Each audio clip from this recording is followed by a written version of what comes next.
So good morning, everybody. So we'll go ahead and get started. Welcome to the Blockchain and Risk Seminar. This is organized and sponsored by the Blockchain Academy and Marble Advisory.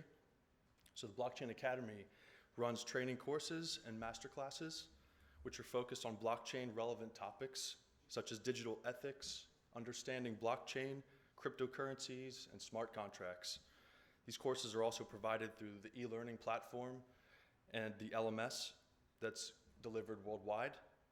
And Blockchain Academy forms part of our larger organization, which is the iGaming Academy Training, which is the name behind the brand iGaming Academy, and where we train over 30,000 staff annually across 60 different big names and companies in the industry from Europe to the US. And Marble Advisory, our partners with Blockchain Academy, they specialize in engineering business change to deliver tangible organizational benefits, and they support clients with advisory services, change management, project management, capacity support, training, and e-learning. So we're here today to explore the promise of blockchain and how today's risks are mitigated by the incredible technology that's born from blockchain. We know that blockchain can and most likely will continue to impact all aspects of our businesses, and its promise to minimize, to potentially eliminate all kinds of risks and reduce costs is made because of its built-in security, tamper-proof architecture, and removal of third parties. Businesses face risks every day, operationally, financially, legally, and even ethically. And this is why we organized BAR to explore these different topics and to create a meaningful opportunity for all of us to understand fully its implications. So after each session, we would welcome you to take 5 minutes to ask some questions to our speakers who we invited here today. So thank you all for coming from around the world. And our first topic for today is Control-Alt-Delete, and will be delivered by Mr. Terence Cassar. And we will be exploring with Terence the advances in privacy and confidentiality, personal data, which is being placed on an immutable blockchain, and how this has implications of GDPR.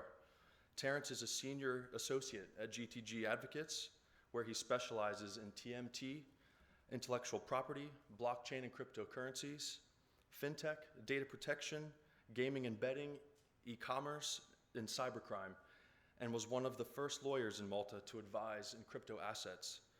So please join me in welcoming Terence to begin the Blockchain and Risk Seminar.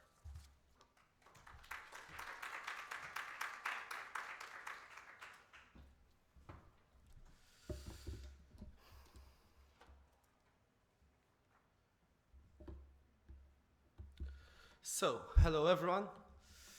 As introduced by James today, I've been given the task of dealing with data protection and the blockchain. As some of you might know, it's quite a mammoth subject, so I apologize if I go slightly fast. The time is what it is. Now, before jumping into the subject, a quick background about the GDPR for the benefit of everyone here who might not be that knowledgeable about this new law. So, what is the GDPR? It is essentially a law that amended existing European legislation on data protection. It has been, without a doubt, the biggest change in data protection practices to date, historically. The idea behind the GDPR is to effectively harmonize data protection practices and obligations across the EU. It has reinforced data subject rights, introduced new compliance and accountability obligations, and without a doubt, the part that has, captured the news more than any other part of the GDPR has been the extremely massive fines that are now introduced under this new law. Before the GDPR, at least in Malta, fines for data protection breaches were limited to around 23,000 euros, which for any business, that's pretty much nothing.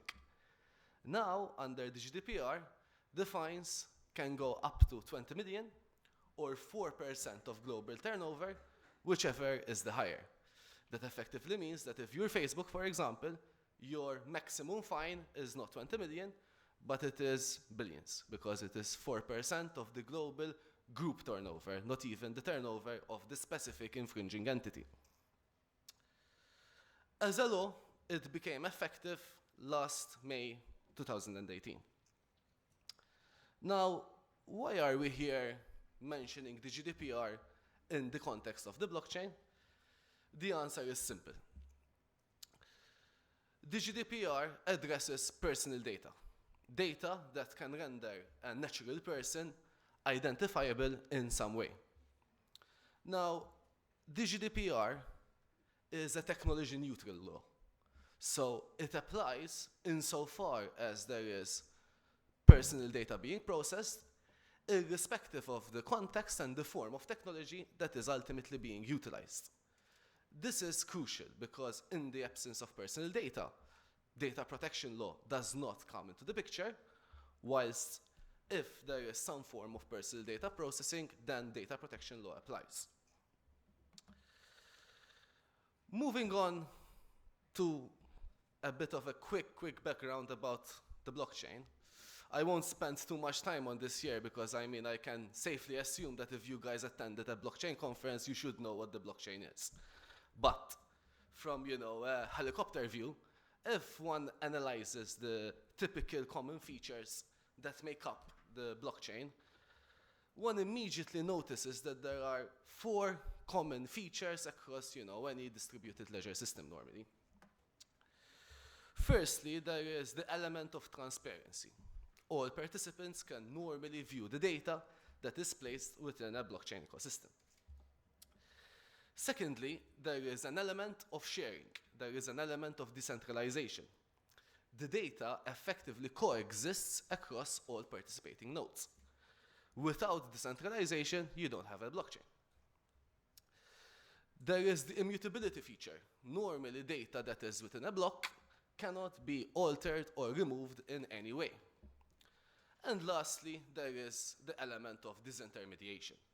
There is no central authority, there is no party who is taking the decisions, rather the decisions are taken by consensus by the various participating entities. Now, if we were to analyze these basic features of blockchain technology against the elements of the GDPR, or rather, I should say, data protection law in general, one immediately notices that there are various elements of conflict. If we start with the very basics of data protection law, one would immediately learn that in data protection law there are essentially 2 entities involved. The entity that is known as the controller, the person who decides the means and the purposes of processing personal data, and the entity known as the processor, someone who is processing personal data on behalf of and on the instructions of someone else. The main data protection obligations are attributed to the controller, to the person that has decided why data is to be processed. Now, in typical instances, generally, at least in any form of client-provider model, it is quite easy to identify who the controller should be. Let's say if it's a telecoms company, the controller is definitely the person providing the service. Just because they might have engaged some form of subcontractor along the way, that person does not become a controller because the processing is only being carried out for the benefit of someone else. Now, in the context of the blockchain, who this person who has taken the decision to even process the personal data is a big debate and will ultimately form the very basis of most points of conflict with the GDPR and the way forward in general.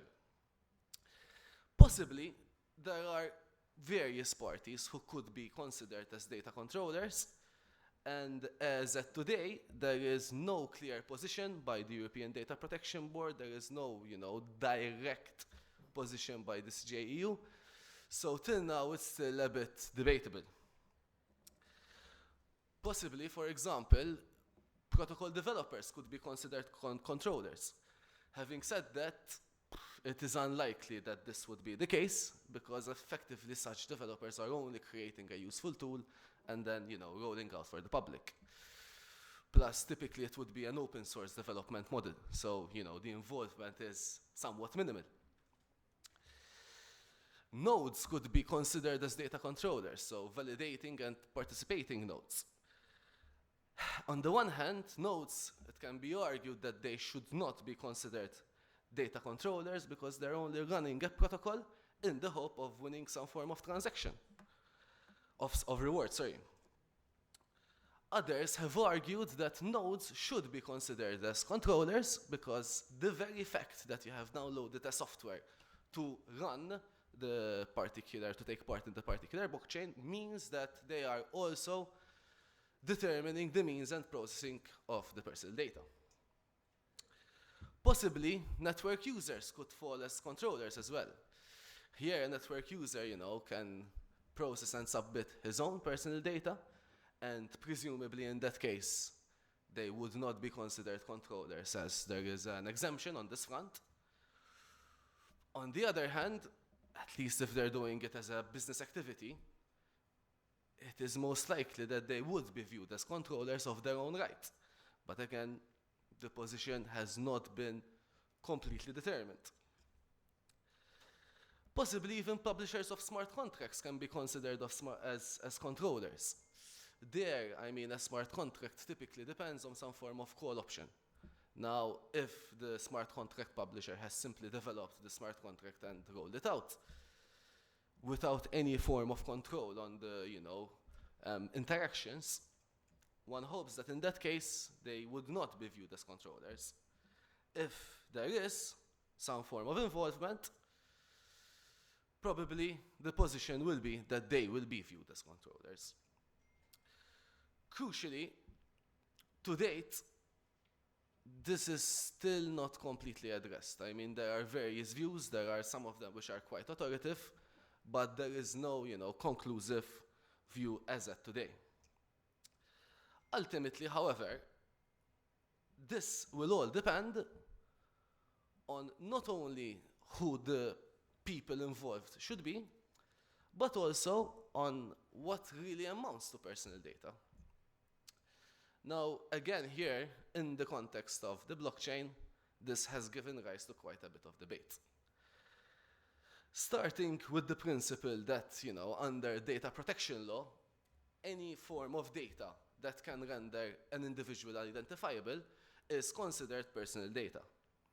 Now, here I like to give the example of car plates. Why? Many people think that just because they have the data in their hand, they themselves cannot identify the person. For them, that is not personal data. This is not correct. If I say my number plate, it will mean nothing for most of you.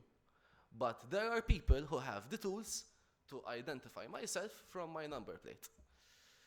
That effectively means that if the data could possibly render someone identifiable, then it should be considered personal data, even though to the holder it might not be.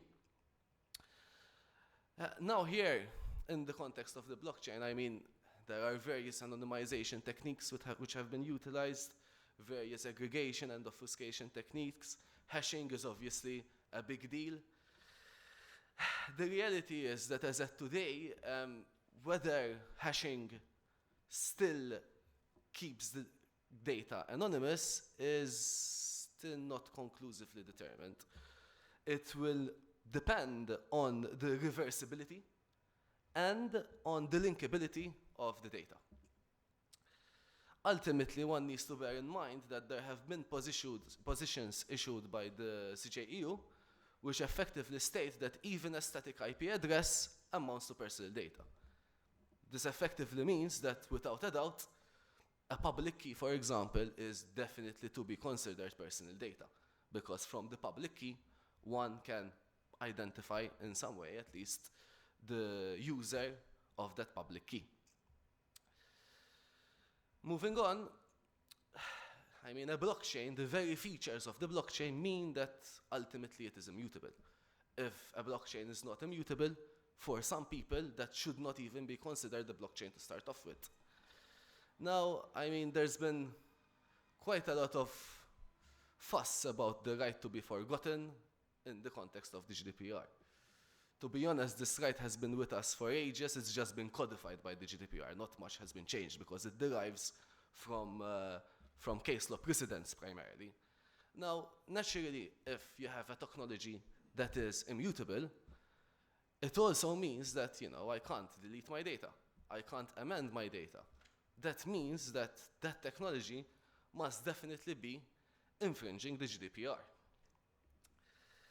I mean, there are various other points of conflict. To mention a few, for example, there is data minimization. There is the concept that by default one should collect, process, and store the least data possible within that context. The collection is naturally not an issue. The processing and storage is, because the data is stored across all nodes, which effectively means that it's not minimized. The automated decision-making point is a big issue in the context of the blockchain. Why? Data subjects have a right to be informed that there is automatic decision-making, that there is profiling that could lead to a decision that has significant effects. Now, an automated decision is essentially an algorithm taking a decision automatically. Here, if one looks at smart contracts, that is exactly what's happening. The algorithm has some form of input, and the decision is happening automatically. Now, in this context, a data subject has a right to have that decision reviewed by a natural person. If a data subject does exercise that right, then it brings the question, what will happen with the smart contract? Does the data subject's right to have the decision reviewed by a human being render the automated nature of a smart contract null? We'll see. There are issues with territoriality. Within the EU, there is the concept of free flow of personal data, and one can process personal data without any additional feature. But outside of the EU, one must ensure that that particular country is adequate for the processing of personal data, and there are also quite a few ways of ensuring this. Now, in a system whereby anyone can essentially join, implementing and complying with territoriality matters can be a bit of a question mark. Data protection by design and by default, a concept introduced by the GDPR. It's essentially a concept which means that, as a rule, the processing has to happen in a way that is compliant with data protection and in the most straightforward way possible in simplistic terms. Now, that also means that one needs to start by questioning whether the blockchain is even needed. I mean, hopefully, irrespective of data protection matters, you already do this, but even the GDPR imposes this as an obligation. Certain circumstances might lead an entity to be under an obligation to appoint a data protection officer. Now, if we don't even know who the controller is, that also means that we don't even know who might be under an obligation to appoint a data protection officer, and how this, role should be introduced within the blockchain system. Tying with, the issue of identifying the roles, there is, even the basic principle of the grounds for making the processing lawful, which become a question mark. Why? Let's focus on consent, for example. If I am processing data on the basis of consent, as a starter, I need to know to whom am I giving my consent. Without an identification of the party that I'm giving the consent to, I already have, a point of conflict at the principle, because I really don't know to whom am I giving consent. Now, having said all of this, one needs to bear in mind that there are several types of blockchains, and not all blockchains are made the same. At a very high level, one can make three distinctions between blockchains. There are public blockchains, those that are accessible to anyone, and anyone can take part in the validation process and in recording transactions. There are permissioned and permissionless blockchains. And lastly, there are also private blockchains. That is some form of blockchain that is ultimately controlled by a main actor, by a main administrator. Now, if we focus on private blockchains, essentially there, one wouldn't identify any specific GDPR issues. Essentially there, you still have an entity that is taking the decisions, you still have some form of administrator that if need be, he can, delete the data, exercise any form of data subject rights. So essentially, the points of conflict really and truly derive in respect of public blockchains, not private ones. Having made that point, I would also like to emphasize that, there's no concept of a GDPR compliant technology. There can be GDPR compliant use cases, but not technologies. I mean, we never speak of a GDPR compliant internet, for example. We only speak of a GDPR compliant website, for example, or service. Now, to date, I believe the two most authoritative views that have been expressed on the GDPR and the blockchain are the following two. Are that expressed by the EU Blockchain and Observatory Forum and CNIL, which is essentially the French data protection regulator. Now, the two of them are authoritative positions to an extent. Why? First of all, the EU Observatory is not the European Commission. It is an initiative of the European Commission to drive blockchain uptake and education, but its views do not represent that of the Commission. On the other hand, the CNIL is ultimately a national regulator. So, strictly speaking, its views apply within France only, so they do not have, application to the whole of the EU. Now, having said that, the two views seem to pretty much concur. In fact, if one views the view expressed by the EU Blockchain Observatory, it actually cross-refers to the view expressed by the French regulator. Crucially, the two views seem to agree on many issues. They seem to agree on the main points that give rise to conflict between the GDPR and the blockchain. They seem to agree also that in certain ways the blockchain can assist in compliance with the GDPR, especially with, control over one's own data. They seem to agree that, as a point of departure, innovation and the protection of fundamental human rights of privacy should not be viewed as conflicting points. That there is an urgent need of an authoritative position taken by the European Commission or the like.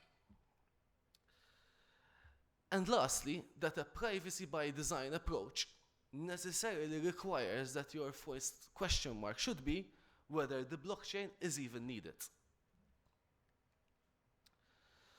Without stating so directly, the two views state essentially, in an indirect manner, that processing data in a public blockchain is to be considered illegal under existing laws. They, all of them have, this kind of message of hope that they wish that this wasn't the case, but ultimately, without saying so directly, it is clear that that is the position that is being taken by these two bodies. Now, in light of all we just, mentioned, what should be a recommended risk-based approach if you are developing some form of system that utilizes the blockchain? Now here, thankfully, the EU Observatory has provided some guidance. It has provided what are known as the 4 rule of thumb principles. In a nutshell, these principles state that you need to start by the big picture, so identify how user value is created, and again, linking to data protection by design and by default, do you even need the blockchain for that particular use case? It goes without saying that you should avoid storing personal data on a public blockchain, and if you do, make full use of data obfuscation and anonymization techniques in order to anonymize the data. Collect and store the data off-chain, and if the data, if you can't avoid storing data on a public blockchain, make sure that try to anonymize and be very careful when connecting the two blockchains. Lastly, be as transparent as you can. The GDPR, principally under Articles 13 and 14, has introduced very strong transparency obligations, and the EU Observatory is making it clear that you should be as transparent with the processing as much as you can. Now, to conclude, what would we recommend as GTG and as myself, Dr. Cassar? I would say 3 things. First of all, get legal advice. Definitely do not start processing data within some form of blockchain system without getting some form of legal advice. Secondly, you should, before starting the processing, carry out what is known as a data protection impact assessment. A data protection impact assessment, a DPIA, is an obligation in certain instances under the GDPR, but in the case of processing within a blockchain, it can be assumed that any such processing will be high risk, and you should run this exercise. It is essentially an exercise whereby you analyze the processing of data, identify elements of high risk, and try to remove them, or else you need to interface with the local data protection authority. Lastly, I genuinely recommend that you go through this process before having a final product. You need to view the advisor in this case as a sort of architect. The advisor should be in a position to identify the matters that could lead to non-compliance, to assist you in devising a system that is compliant with the law. That is it from my end. If you have any questions, please feel free to ask now, or else you can visit our stand, G3, downstairs on the Kalido stand. Thank you.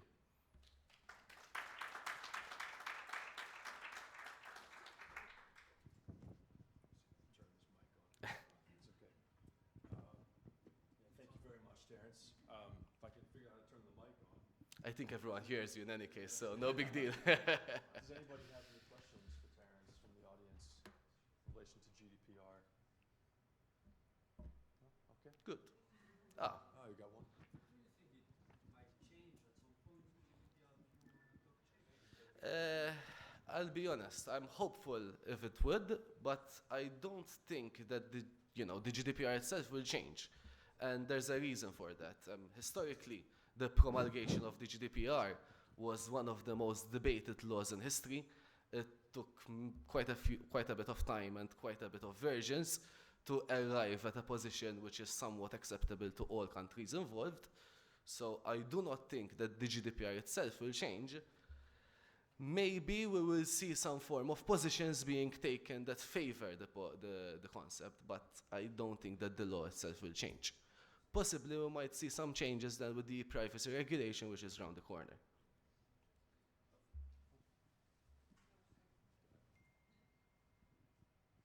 Just a quick question. A lot of data on the blockchain is also transaction related, and you do have requirements for transaction monitoring, which again is still debatable. But how would that reconcile with GDPR? It's actually the point, really. I mean, there's probably no reconciliation to start off with. I mean, the very fact that you have a public key, that you have some form of identifier between the issuer and the receiver, necessarily means that that is personal data. Now, what will happen is a big question mark. I mean, I really don't know. Anyone else? Thanks. Thank you.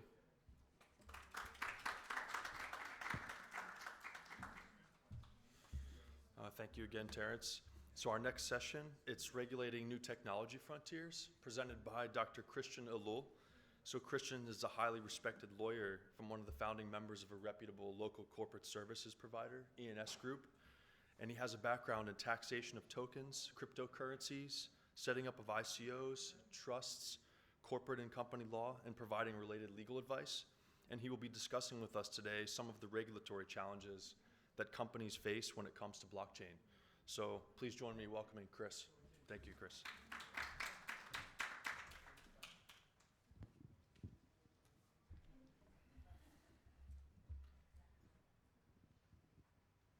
How does this work?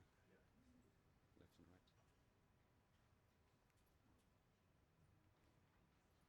Hi everyone. Let me just understand how this works. So exactly as James mentioned, I'll be discussing the delicate matter of how to regulate new technologies. I think we're trying to achieve here is a very delicate balance between under-regulation and over-regulation. So I think that's the gist of all of this. If we look at historically, technologies, you go back to Merkle trees, hash trees, 1992, to the first blockchain, Bitcoin in 2008. 10 years later now, we have a huge amount of DLT and basically widespread disruptive technology. So what we're seeing is that the advances are very, very, very fast. So one of the main challenges we're going to have here is trying to find the right balance between regulating, but not over-regulating and stifling this development, basically. Decentralization is one of the nicest parts, obviously, of this technology, but it automatically sounds contradictory to having an outside regulator that controls what's happening. So this is something we need to sort of keep in mind. Why regulate? So of course, do we need to regulate? That's the basic question. I think yes. Why do we need to regulate? In order for innovation to thrive, you need to set the right environment, which means you need to have a sensible balance. If you under-regulate, you have no protection of people involved in the industry, and you have abuse. If you over-regulate, you stifle the innovation and technology. So we're trying to see in certain situations where you find a balance. And depending on the sectors we're going to discuss, there are cases for regulating less and there are cases for maybe regulating more. Specifically, if we look at these things here, why regulate? For example, protection of rights. So obviously you have users of technology, you have creators of technology, and you have investors. So you need to regulate it differently depending on who's involved. Legal certainty. Legal certainty is another very important thing here. Obviously, the more certainty there is, the more trust there is in this, the more this can lead to maybe mass adoption and use. Determining the issue of liability, for example, in cases of dispute. This is another matter which is quite important. Who is liable in the case of a loss, for example, hacks and matters like that. And lastly, why regulate? We're looking at economic stability. So basically, if we look at the case of what we had last year, our crypto winter was basically based on the fact that we didn't have any regulation, a lot of abuse in certain ICOs. People lost a lot of money, which led to obviously them being scared. They sold cryptocurrencies out of fear, which led to basically the bear market we're about to get out of basically. So there's a big case obviously for having all these things to give some stability. Obviously, regulation brings with it obviously many challenges which can remain unanswered. Innovation is very fast, as you can see. So obviously, you cannot have very specific target legislation because obviously it will be outdated tomorrow. So what we're looking at is trying to have some wide and non-specific regulation to set certain basics. As we said, risk of stifling innovation. So obviously, the right balance is key here in regulation. We can't regulate retrospectively. So obviously, if you're looking at situations, existing technological arrangements, DAOs with anonymous developers and things like that, it's difficult to regulate existing scenarios. So what we can only do is possibly look forward, and when you regulate the new scenarios, what situations can we have in place to ensure that there's a certain minimum amount of regulation. Who do you regulate and at which point? This is also a very difficult thing. Do you regulate the technology itself or its use? You know, like internet can be abusive or not, but do you regulate itself? Maybe it's easier to regulate the use. Then again, you could have maybe smart contracts that are malicious at inception. So these are things which we need to sort of keep in mind as well. Jurisdictional challenges, you know, where do crypto transactions take place? Where is someone liable for what's happening? Is it where the smart contracts were done? Is it where the user is based? Many challenges that come to mind, basically. There's no precedent on jurisprudence. So another thing, obviously, judges tend to look at previous jurisprudence to try and come up with ideas. Here we're looking at a new thing, so it's going to be quite difficult. And the need for well-informed judiciary. So obviously, as you need the regulators to understand how to regulate, you need obviously judges to understand the basis of the technology so that they can pass judgment. Possibly a case for specialized courts that could handle such scenarios. So what does need regulating? So I mean, some things come to mind. What aspects would I suggest need regulation? There are a few. Legal personality, for example. This is something we've been looking in Malta, for example, giving a legal personality to a technological arrangement. This is something important, as I'll be discussing later. So basically the ones that come to mind would be, which I'll discuss in more detail, are legal personality, regulation with regard to taxation, which is also important, the legal recognition of technological arrangements, GDPR, as my colleague has already explained, but I'll just go over it slightly. Anti-competitive practices are also important to discuss in regulation. Obviously, investor protection we mentioned now, and KYC, which is obviously one of the bigger ones. So we look at them one by one. We say, okay, legal personality. So there's a strong reason, there's a strong thought to give this legal personality to an arrangement. Whereas you have, for example, certain other situations where you have automated cars, robots, and that are pre-programmed to do something. In cases where there are problems there, they used to use a concept of the concept of the nearest person. You'd look at the manufacturer. Now, that's not always possible here. If you're looking at a technological arrangement which is anonymously codified, or a DAO and all that, who is the nearest person? So sometimes it's not easy. In that case, you could give a personality to that arrangement. Liability. Can you hold a technological arrangement liable for damages? So this is very important as well. Enforcement. So obviously, enforcement of regulations. If you can sue a person, then things start moving in a different way. Jurisdictional issues are something we still need to look at as well, as mentioned. So there's no location for DLT, but if you have to give it legal personality, which is registered in a certain country, then you start having at least a territoriality for certain disputes. Permanency. You know, if you give a juridical personality to an arrangement, that will supersede its creator. If the creator passes away, the arrangement is still in place. So these are sort of other points which we think could be important. Distinct patrimony. If you're a legal person which has its own patrimony, then the person who has created it might not be liable, and therefore that arrangement has its own patrimony which can be sued in certain situations. And the legal capacity. So legal capacity, if you're a person, you have the right to enter into agreements, contractual agreements, and that's something which I think would be also quite interesting. Challenges. Obviously, there's a challenge now. Okay, you say you give a legal personality to what's the vehicle? What do you look at? Recently, we're discussing DATs, basically, decentralized autonomous trusts. But there are other scenarios which one would look at. So that's a challenge. What is the kind of personality we're going to give it? What is the legal form? What's important ultimately is that you have this autonomous situation of having rights, assets, and liabilities. So that's what we're trying to achieve here. However, we still have a problem that you might anyway need human representation. If you take a trust, you might need a trustee. In other situations, you need a human administrator. So you still have that aspect of trying to find a human administrator that is going to be involved in this scenario. Taxation. So why regulate? So taxation. Blockchain is, I think, a big catalyst against tax evasion. So many countries are thinking of that. Malta, Germany, US, China, and others are using or thinking of using this. But the problem of anonymity and decentralization obviously creates a very major tax policy nightmare, basically. So basically, where is this transaction taking place? We don't know, and who, if there's anonymity. So two of the principles in tax, you know, who are you going to tax, where are you going to tax?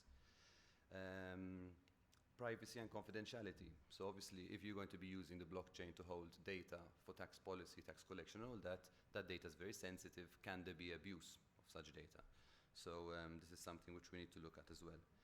And also, obviously, different interpretation by different tax jurisdictions. There's no consolidation yet. There are no directives in this. So you have sometimes very contradictory approaches to this. If you take in the US, for example, Nevada passed a situation where they ban taxation of any blockchain transactions, which is a bit very different from other approaches taken.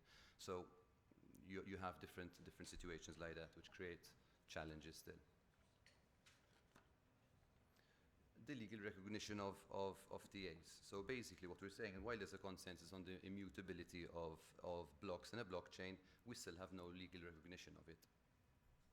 And therefore, legal recognition would give that trusted source of information. Evidence of ownership is also an issue. So if you have a blockchain of a deed which basically declares ownership or existence of that asset, you still need a genuine proof of ownership or proof of existence of such an asset. GDPR, as we said, our colleague discussed already, but basically we're seeing in a world where we are much more sensitive about our data and we're aware of it, how does this tie in with the immutability of blockchain? So this is obviously a big problem.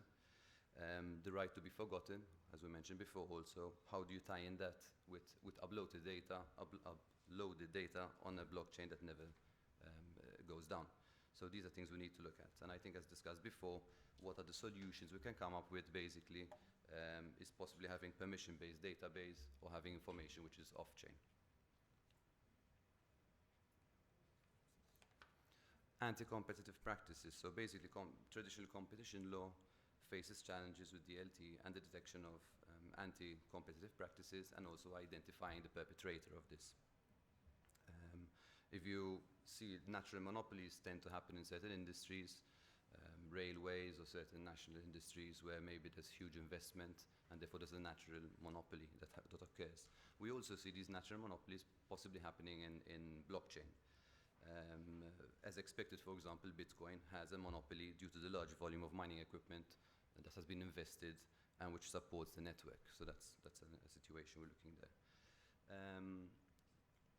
Again, the nearest person concept, if we're not looking at the personality of it, how do you identify who the perpetrator is? So obviously this is something which needs to be determined. What are the anti-competitive practices carried out, for example? Situations you find like exclusionary abuses, limiting access to a blockchain or price fixing, for example. Or we also have exploitative abuses, so basically dual blockchain environments. But, I mean, ultimately, can competition law survive this technology? I think what we're looking is that the regulators should take an upstream approach. We need to have a basic rule of conduct and safe harbors which are pre-programmed. We still are faced with the problem of identifying the perpetrators. Investor protection. Obviously, this is another big one, as you've seen, especially due to these ICOs. We had 2017, I think, about 10 billion was invested in ICOs. 2018, about 11.4 billion. And in the end, it turned out approximately 78% of these ICOs were scams. So obviously, you see that investors are extremely vulnerable, and therefore they need protection. So therefore, regulation in this area is very sensitive, and I think it's one of the first frontiers that the average person on the street will recognize. We've done something in Malta with our VFA framework, basically, where we're protecting retail investors, limiting, for example, the investment in each particular project up to 5,000 euros, and similar matters like that. We've also seen the want to regulate by a kind of shift which has come from ICOs to STOs. I think it's psychological, where people felt, okay, I'm giving money, I'm getting a token, this utility token, which is, what is it really? It's nothing. I want something more. I want maybe a share of sorts in something. So this also shows the trend where people feel they want some regulation in that area. But the gist is that ultimately retail investors need to be protected, and therefore regulation in this area would be extremely important. Money laundering, obviously this is another big one. Anonymity, obviously, versus having KYC and identification of people. Anonymity was something which was initially there and is there, but obviously to bring it mainstream, to bring this technology mainstream, we need to start having more regulation and identifying these things. So obviously KYC is incredibly important, and I think for public interest, the tip should now in this area go for more regulation as opposed to less regulation.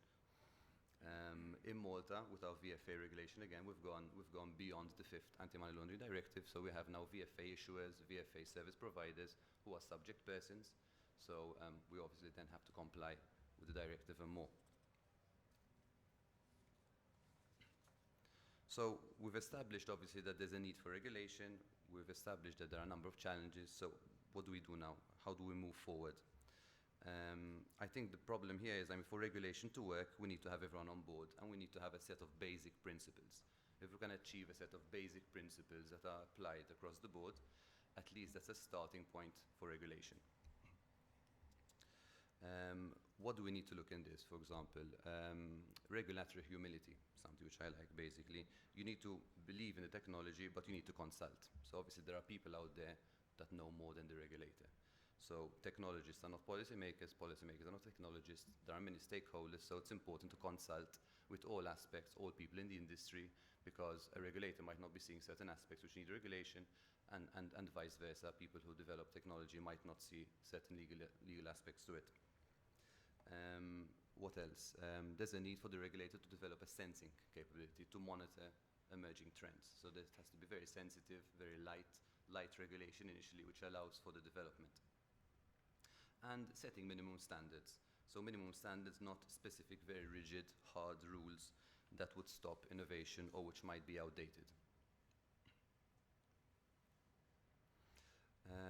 When we look at regulation, we can look obviously at the big players. There's obviously stuff which was happening in the US, in the EU, China, the World Trade Organization, G8. If we look specifically at the EU, there have been some sort of starting initiatives. There was the European Commission strategy on digital single market, the publication of AI ethical guidelines. This basically set 7 key requirements that AI system should contain. And there's also a European Commission innovation friendly regulatory framework. So a similar approach for DLT would also be quite good. On an international scenario, we've seen in 2018, G20 and OECD and some others have taken some initiatives. But how do you reconcile all of this? Obviously, harmonization is not easy at an international level. What would be also good is clear private international law rules.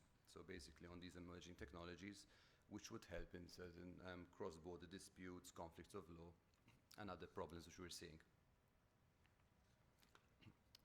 Regulating on a micro level is obviously much easier. Each country can take certain initiatives. We've seen regulation in Malta. We've seen Mauritius in Africa, Bermuda and the US taking certain initiatives. A country can unilaterally decide to regulate these things. And I think this can be the catalyst. So once we see countries like Malta setting certain standards, followed by France and others, that creates a catalyst to eventually start having maybe more mass regulation and setting those minimum standards that people can agree to.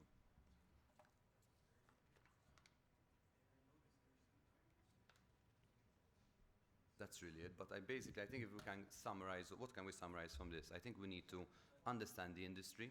We need to keep an open approach. And in the end of the day, if we can set these basic principles, standards that are maybe hopefully world applied, then we can obviously move ahead and have a basic building block. Thanks. Thank you very much, Chris. Do we have any questions from the audience? Okay. No. Yeah.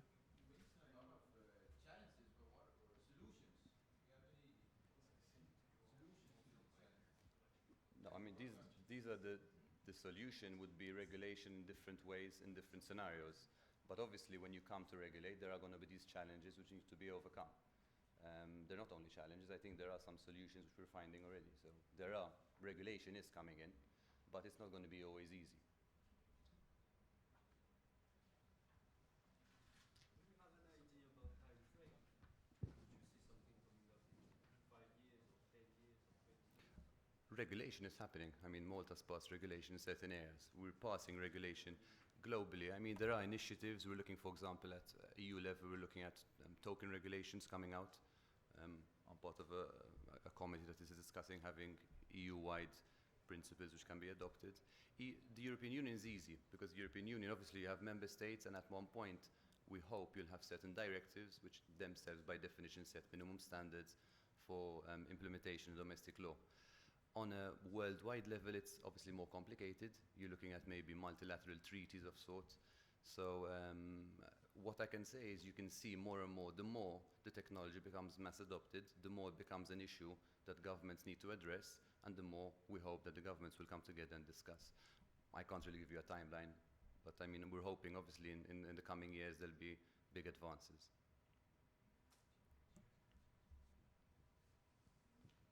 Do you have any comments to the Financial Action Task Force new approach to KYC and AML? I mean, we're starting with good approaches. So I mean, I think it's one of the first good initiatives, and I think I think this is what we need. We need these task forces to start setting basics, setting sort of guidelines, and I think we need to start building on that. So.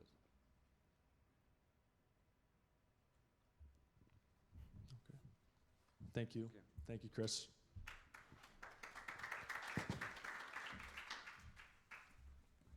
So for our next session, I forgot, well, I didn't forget, but we will be looking at various cybersecurity risks that businesses face and how blockchain can mitigate these risks, including the impossibility of recovering cryptographic keys.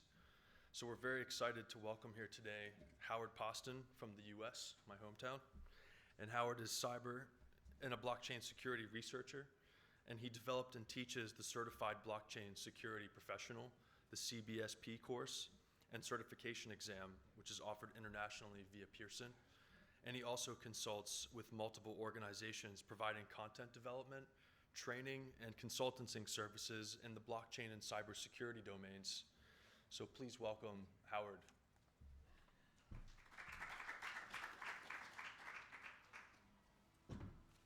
Thank you. So, as he says, I'm not a lawyer, unlike the other two, so we're going to be taking a slightly different approach here to risk. I'm talking about cybersecurity risks, if I can figure out how to advance the slides.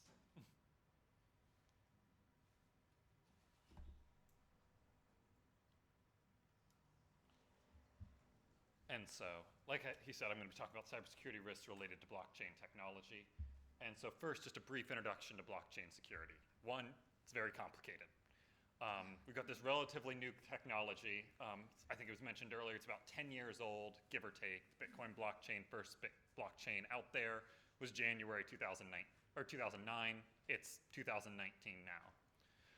So very new, haven't had a lot of time for research and development of security solutions. Second, we have a massive industry segmentation. In traditional cybersecurity, you pretty much have 3 or 4 platforms for everything. There's 3 or 4 major computers, there's 3 or 4 major web servers, 3 or 4 of everything.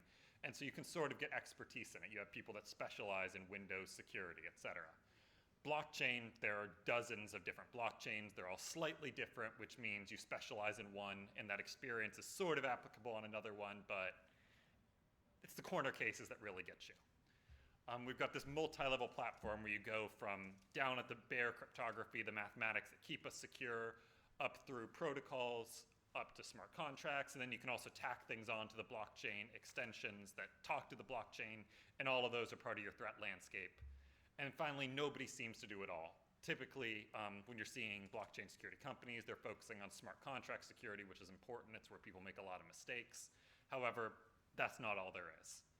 And so, with only half an hour or so, can't talk about everything, so focusing on a few aspects of the security ecosystem. I'm going to talk briefly, like you said, about cryptographic keys and that side of blockchain security, and then some of the things around blockchain networks, so not touching crypto exchange hacks, which are 90% of the news on blockchain security, not touching smart contract security, et cetera. They're big, they're out there, but there are plenty of resources on those. And so, talking first about private key security, so that I forgot. So, blockchain makes a few simple assumptions about private key security for its security. 1, you don't lose your key. 2, an attacker can't guess your private key. So, you're the only one that knows it, you hold on to it. They can't steal it, and then they can't break the fundamental algorithms, cryptography that blockchain relies on. And so as long as we can meet these 4 fairly simple assumptions, blockchain's secure. In practice, I forgot. I lost my private key. So in the beginning, blockchain sort of looked like a fad. Like Bitcoin was worth about $1 for years. People got involved, wasn't worth much. And so if you stored your private key on a hard drive and then threw out that computer, no big deal, might have lost, say, $10, $50. And suddenly Bitcoin got big. We exploded. Now we've got Bitcoin worth in the thousands. And so suddenly people really want those private keys that were on that computer they threw away 5 years ago. And so you'll see stories of people like trying to get permission from local councils to go dump diving because they know that hard drive they threw away, they know exactly when they threw it away, they know where it would be in the dump, and just want permission to go digging for that to find their private key with millions of dollars on it. And so an estimated 2.3 to 3.7 million Bitcoin, so that's about 13 to 22% of the total Bitcoin in circulation, is in accounts with lost private keys. And so if you're familiar with blockchain, if you don't have your key, you cannot access your account. And if all of our nice security assumptions are met, that means nobody else can either. And so some of these causes of these lost private keys are forgotten passwords. You've got those 12 words that you're using that generate your private key. You've forgotten one of them, you've forgotten 2 of them, you're not getting your private key, you're not getting your Bitcoin back, or whatever cryptocurrency or account on a blockchain network, etc. And then dead, discarded hard drives. You trusted that computer that was there with you for 5 years to hold that private key. That's where it is. It dies. You can't get at it anymore. And so one big question is, how hard is it to guess your private key? Like, you've lost it. You want to get it back. How hard would it actually be? So the complexity of guessing a private key. So a lot of it depends on the length of the private key, because the best way that we have right now for getting a private key is random guessing. You start at 0 and you work your way up and eventually you'll hit it. And so blockchains like Bitcoin use a 256-bit private key. So you've got 256 bits there.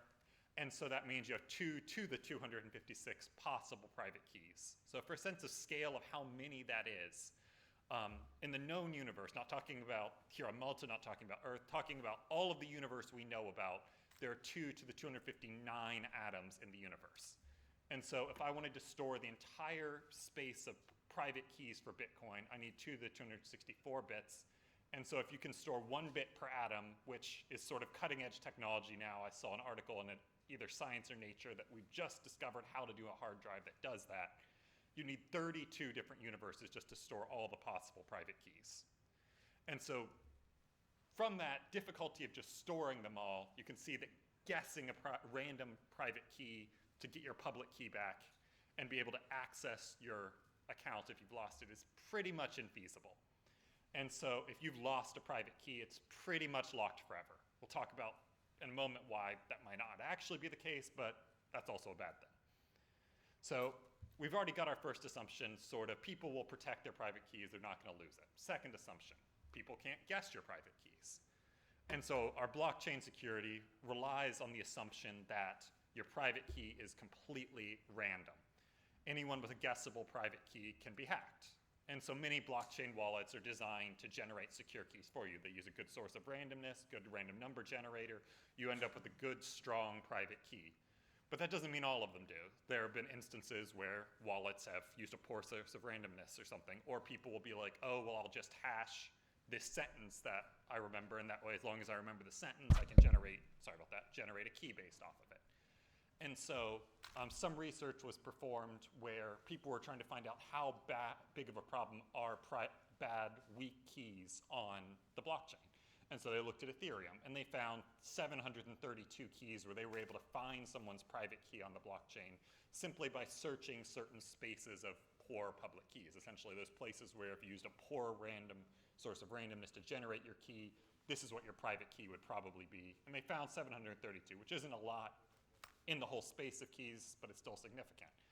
One of the interesting things they found is that many of those accounts had recently had value transferred out of them into a certain account.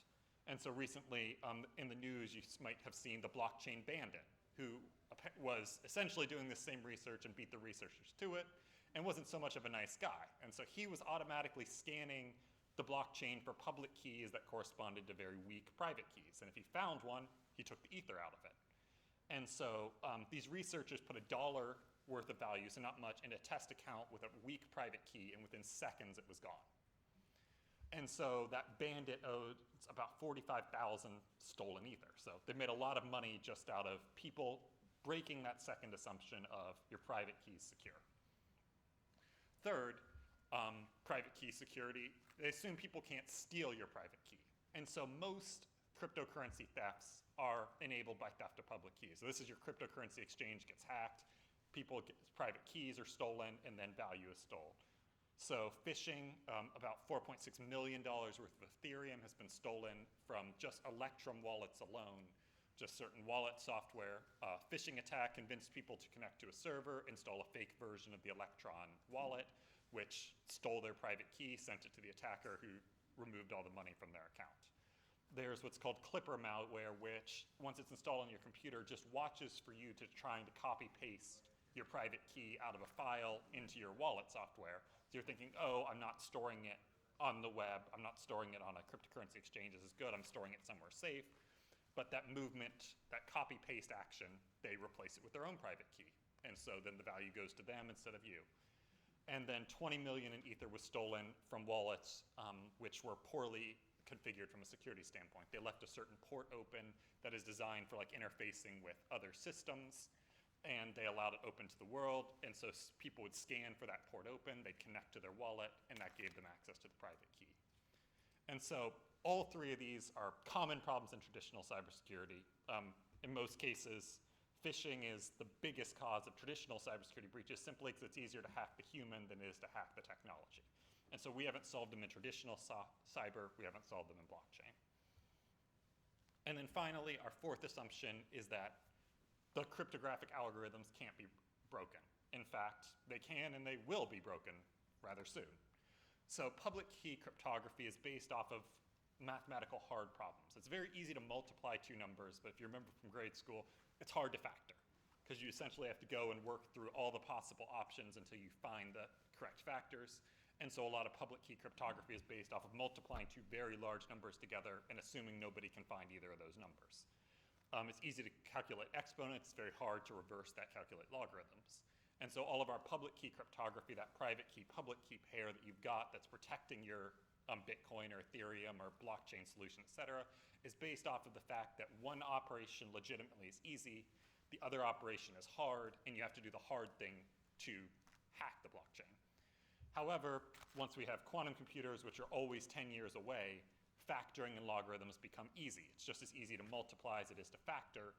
And so that imbalance that gives us the ability to have usable security for blockchain is broken.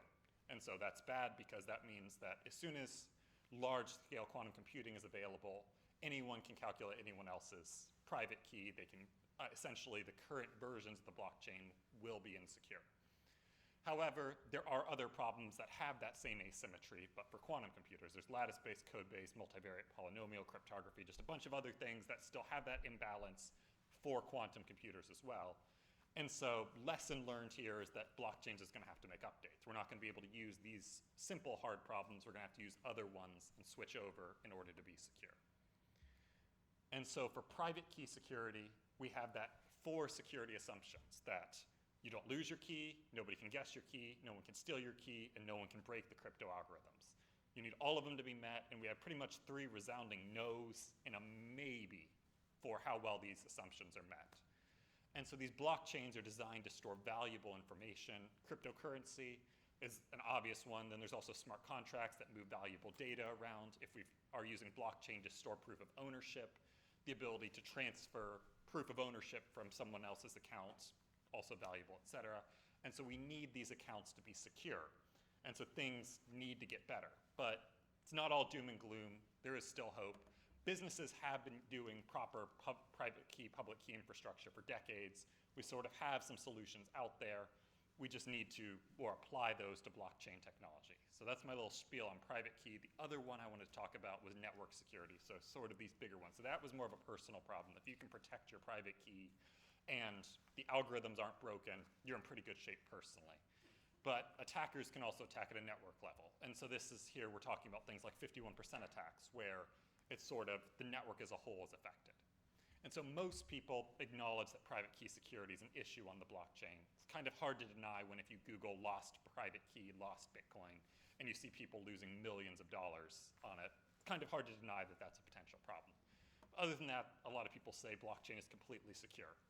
And so there are several things you absolutely can't do on the blockchain. It's completely immutable, meaning it's impossible to change the history of the ledger.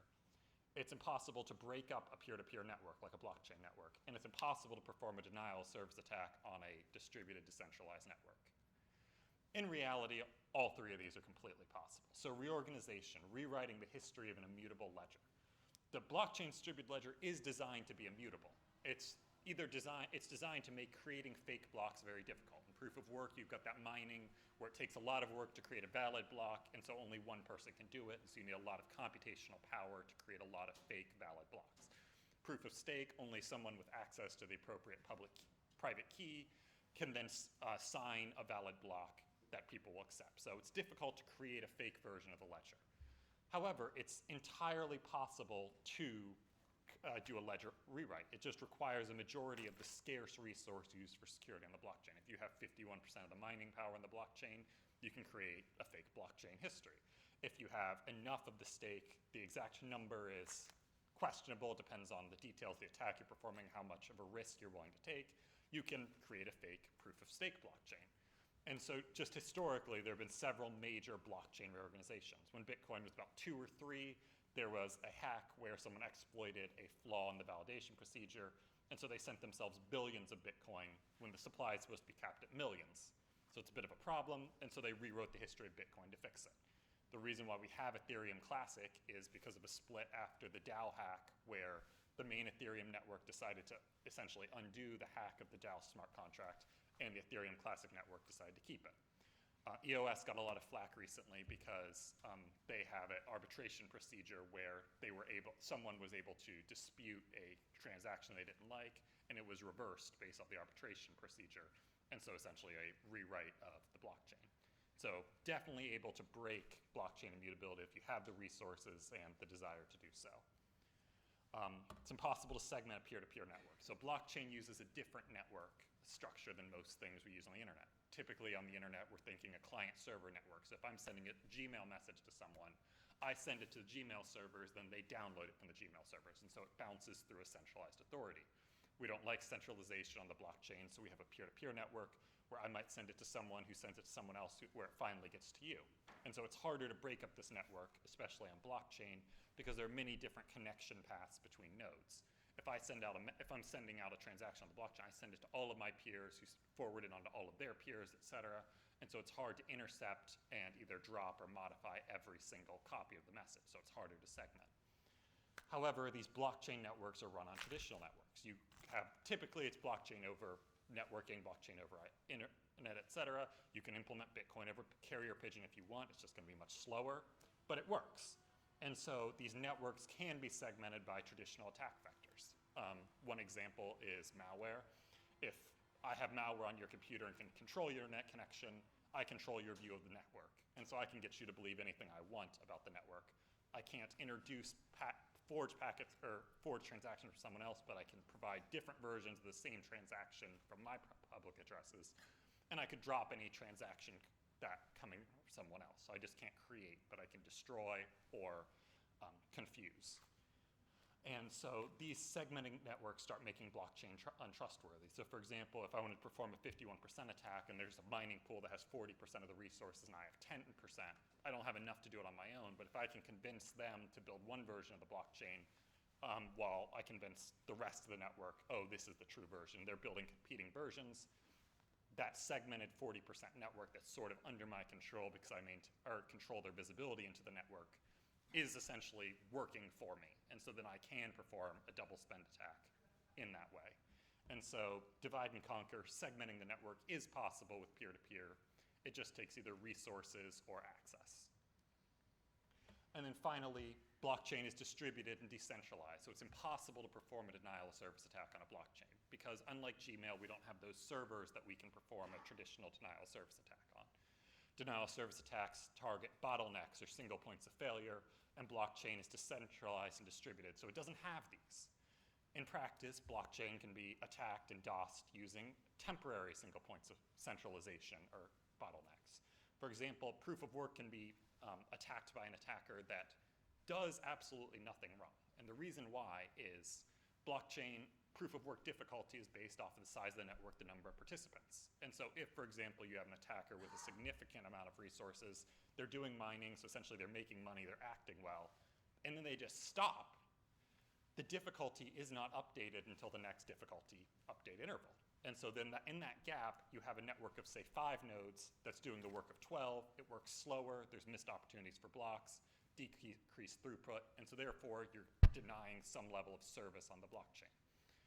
And then on, for example, proof of stake, you have these temporary single points of failure because at each slot, there's only one person that can create a block, the person whose turn it is based off the staking procedure. If you just perform a traditional denial of service attack against that one person, they can't create the block. They forfeit their slot, that block isn't created, and so the capacity of the blockchain goes down. And so typically you can't take down a mature blockchain network with a denial of service attack, but you can definitely hurt it. If you've got enough resources to take it down, you have enough resources to do a 51% attack, double spend attack, and so why bother DOSing it when you can control it? And so it's just some of these implications of blockchain cybersecurity. Blockchain isn't completely secure. It's a lot better than a lot of other protocols, and it definitely has some great built-in security safeguards, but assuming that it's completely secure is a mistake. In this talk, like I said at the beginning, I was ignoring entire classes of attacks here. So I focused simply on the fundamental cryptography, private key security essentially, and then a couple of the possible network level attacks. So ignoring cryptocurrency exchanges, smart contracts, interactions between things that you link into the blockchain that could potentially compromise security, et cetera. And there are new attack vectors that are discovered every day. I make it my business to study blockchain security, and I was at RSA last month, and someone presented a completely new attack on smart contracts I've never seen anywhere else. And it was just, oh, why don't we try this? And it worked. And so there will be new attack vectors. But that doesn't mean that we should discard blockchain. Nothing is completely secure. We've had the internet, we've had computers for much longer than blockchain, and we still have problems. And blockchain has real potential. This data structure has a lot of potential. It can improve security, and it opens up a lot of potential business cases that weren't available before. So we shouldn't just throw it away because it's insecure. And so developing these mature blockchain solutions requires just an eyes-open approach. Don't just say blockchain is secure by default. It's understanding how it's insecure and working around those, putting solutions in place to help mitigate that. And so thank you all for your time, and open it to questions. Thank you, Howard. We have questions from here. Yes, I have a question. Does the Intel meltdown Spectre vulnerabilities affect to private key security? I would believe that probably would be a case. Oh, here, let me get behind the mic again, sorry. Yeah, because the Spectre, meltdown, all of those, typically what they relate to is access to memory areas that typically aren't allowed to have access to. And so they talk about it a lot in cloud because yes, your VM is isolated, but if this other VM is compromised and they can read your memory there. So say you have a cloud box where you've stored your private key, it's possible that they could read that. And so it's necessary to store your private keys somewhere securely. And we have stuff for that. Like for example, ATMs are essentially boxes that we leave on street corners and allow to do trusted financial transactions. The reason why is they have built-in hardware security modules that sort of are designed to protect against those sort of things. And so yeah, those chip vulnerabilities are related, but if you're putting your key on the cloud somewhere, I think you've got bigger issues than Spectre and meltdown. Okay, thank you. Thanks. Any more questions? You were talking in your talk about lattice-based quantum computers who are going to be upgraded. Can you give like an example of how that technologically would work? Sure. So the math behind post-quantum cryptography is complicated, and we still haven't got a lot of completely approved. It's sort of in the development phase because the quantum computers aren't there yet. But essentially, lattice-based crypto is based off of sort of like some uncertainty where you've got a lattice, so a grid of some sort, and the actual points are intersections of the lattice, but then you might actually reveal a point that's sort of near that point, and it's difficult to determine where the actual lattice point is. And so it's a more difficult problem for a quantum computer, and so that still has that asymmetry of easy, hard. If you know what the lattice is, it's harder to determine the points than if you don't. And so with those hard... Can I compare lattice to matrix? I'm not an English native speaker, so I don't understand the word. That's why. Okay.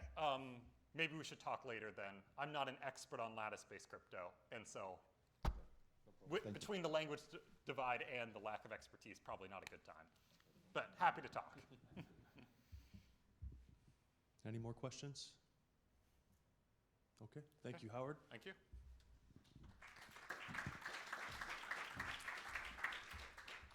So that concludes the first half of the bar seminar. So I invite you guys to take some coffee and some networking, and we'll begin the next half in the next 15 minutes. Thank you.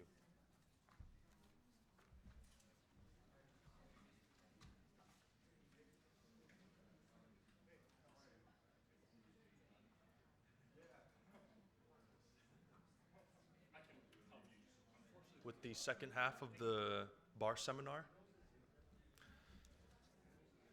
So welcome back, everyone. This is the third session of bar, and we'll be talking, the topic is blockchain, the game changer. And we're very pleased to have with us today Carla Vella, who is with us to discuss how blockchain is changing the iGaming landscape and the way that players interact with the technology. Carla is the founder and CEO of Consult XD and My Blockchain Island, and she's renowned in the worlds of blockchain and iGaming, and she just recently obtained a master's degree in digital currency. So please join me in welcoming Carla for the third session of bar.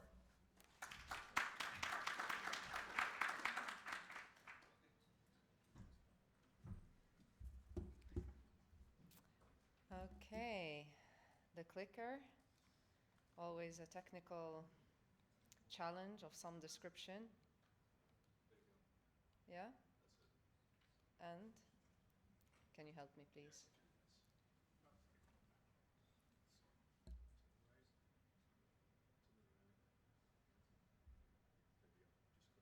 Go again to the right then. Perfect. Thank you. Hi, good morning, everyone, and thank you so much for finding us in this corner. I had some trouble finding the room myself. Thank you, James, for having me. It's a real pleasure to be part of this workshop. Just as a brief introduction, as James mentioned, my name is Carla Marie Vella. I'm Malteser, even though my accent might not sound so Maltese. I have a history of experience coming from the gaming industry, former MD of Betson.com. After that, I moved on to Optimizer Invest, which is one of the leading VCs in the gaming sector. And then I jumped down a rabbit hole called blockchain and never seemed to come back out of it. But today we're going to talk a little bit about blockchain in the context of gambling. And these are some of the interesting findings that I have been looking into during the time of my master's. First of all, I want to start from the kind of subtitle of my presentation, and it was how blockchain technology is changing the gaming landscape. And for me, I never start with a technology frame point. I always go back and think, okay, how do customers change things? What do we as users imply or demand from a technology? So I kind of rephrased it to how consumers are changing the iGaming landscape, and then how is blockchain leading this change? Okay, so let's start with the consumer. And I've got my little notes here because I always forget things. So we live in a world where the consumer is extremely limited in terms of no longer access, right? A few people in this room probably remember the dial-up era where you go like beep, beep, beep, beep, beep, beep, beep, beep, beep, beep. Yeah, I'm that old, really. I don't look it, but I am. And now we're in a totally different landscape. Now we're in a landscape where people are excluded from using WhatsApp. What? Can't use WhatsApp. That sucks. Yeah, but that's what they do to you in China. We've also got situations hitting headlines around the globe of how, Facebook are selling our data. how dare you sell my data? I don't want you to know that when I was 21, I was doing tequila shots backwards over a bar, but yet you find this a way of selling me some new type of tequila or vodka, right? But there it is, and that's what they're doing. And then we have incidents like the case of MySpace, maybe about a month ago, losing 50 million songs. This is creative intellectual property that we have entrusted to the internet, and it's all gone. So now we've transitioned away from consumer problems of, hey, I can't connect, or where's the Wi-Fi? Well, we still have that problem. But we're transitioning to a whole new era of our data, us as persons and people. So it feels a little bit to me like we're back in 1976, because we're very free, we're very liberal in what we can do. But really and truly, we're highly restrictive individuals. And that's really where blockchain comes in, and this is why blockchain stole my heart. And this is completely outside the gaming or gambling industry for now, that's for sure. But consumers are looking for places or operators, let's call them that they can trust, that show transparency, that are fair, and that offer freedom. And maybe a little bit of anonymity as well, right? So welcome blockchain, and I'm not going to tell you how wonderful blockchain is and how it's going to revolutionize our lives, because blockchain already has.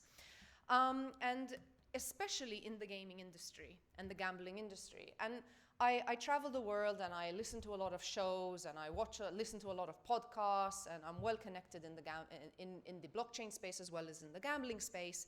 And I always hear this point. You know, blockchain's coming, it's coming. No, it's here, it's there, people are using it, and the proof are in the numbers. So if you go on to the State of DApps, which is kind of like a consolidated forum of places that you can see all the different use cases in the blockchain world, you will see that there's nearly 300 DApps just on gambling alone. If you then filter onto finance, you will realize that there's actually more gambling DApps than there are for fintech. Interesting. If we compare that number now to the amount of regulated startups or regulated gambling companies here in Malta, because we are in Malta and we like to talk about Malta once we're in Malta, there are, according to the MGA, and this is old data, so from August 2017, there are 275 registered, regulated gambling companies regulated in Malta. Okay, it's not the full landscape. There's many more. There's Curacao, there's Isle of Man. But still, if you put those two numbers into perspective, we start to think, that's a lot of gambling apps. So let's jump onto the tangible examples. So out there is a company called EOS, and I'm sure many of us have heard of EOS. They are a blockchain ledger. And upon this ledger, there is a DApp called EOSBet. And I have been scanning through the Reddits of EOSBet for the last couple of months, purely engaged by the volumes they see on this DApp. Obviously, running a gambling brand before in a previous life, I like to call it, when you can say you have had 3.1 million euros or dollars, in this case, wagered in 1 week, it gets you thinking, blockchain is working, especially in gambling. They also boast numbers of 94% player increase week on week, but the numbers are much harder to find, so I don't know what that growth number means.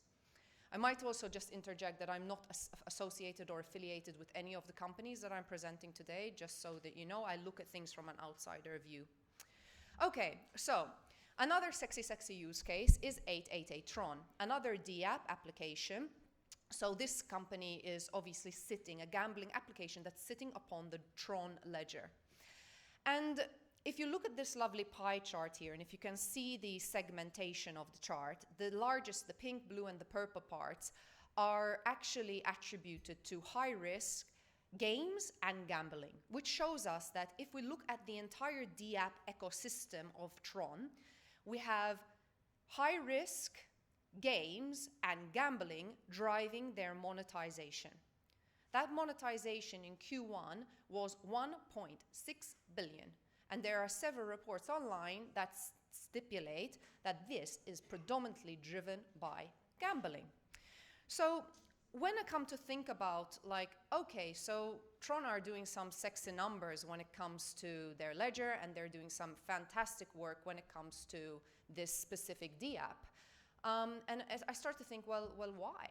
What are we missing here? Why aren't we, seeing the big, giants of the gaming industry declaring 94% increase in numbers and 1.6 billion in quarterly numbers? When, by the way, these companies only went live about a year ago, just to put things into context.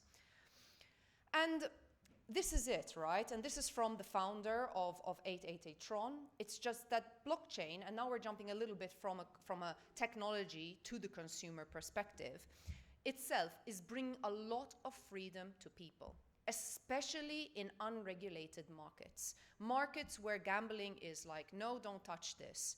And the same goes in the whole discussion about crypto, right? No, you can't touch crypto. No, I want the crypto even more. You can't do drugs. I want drugs more. You can't drink. I want drink more.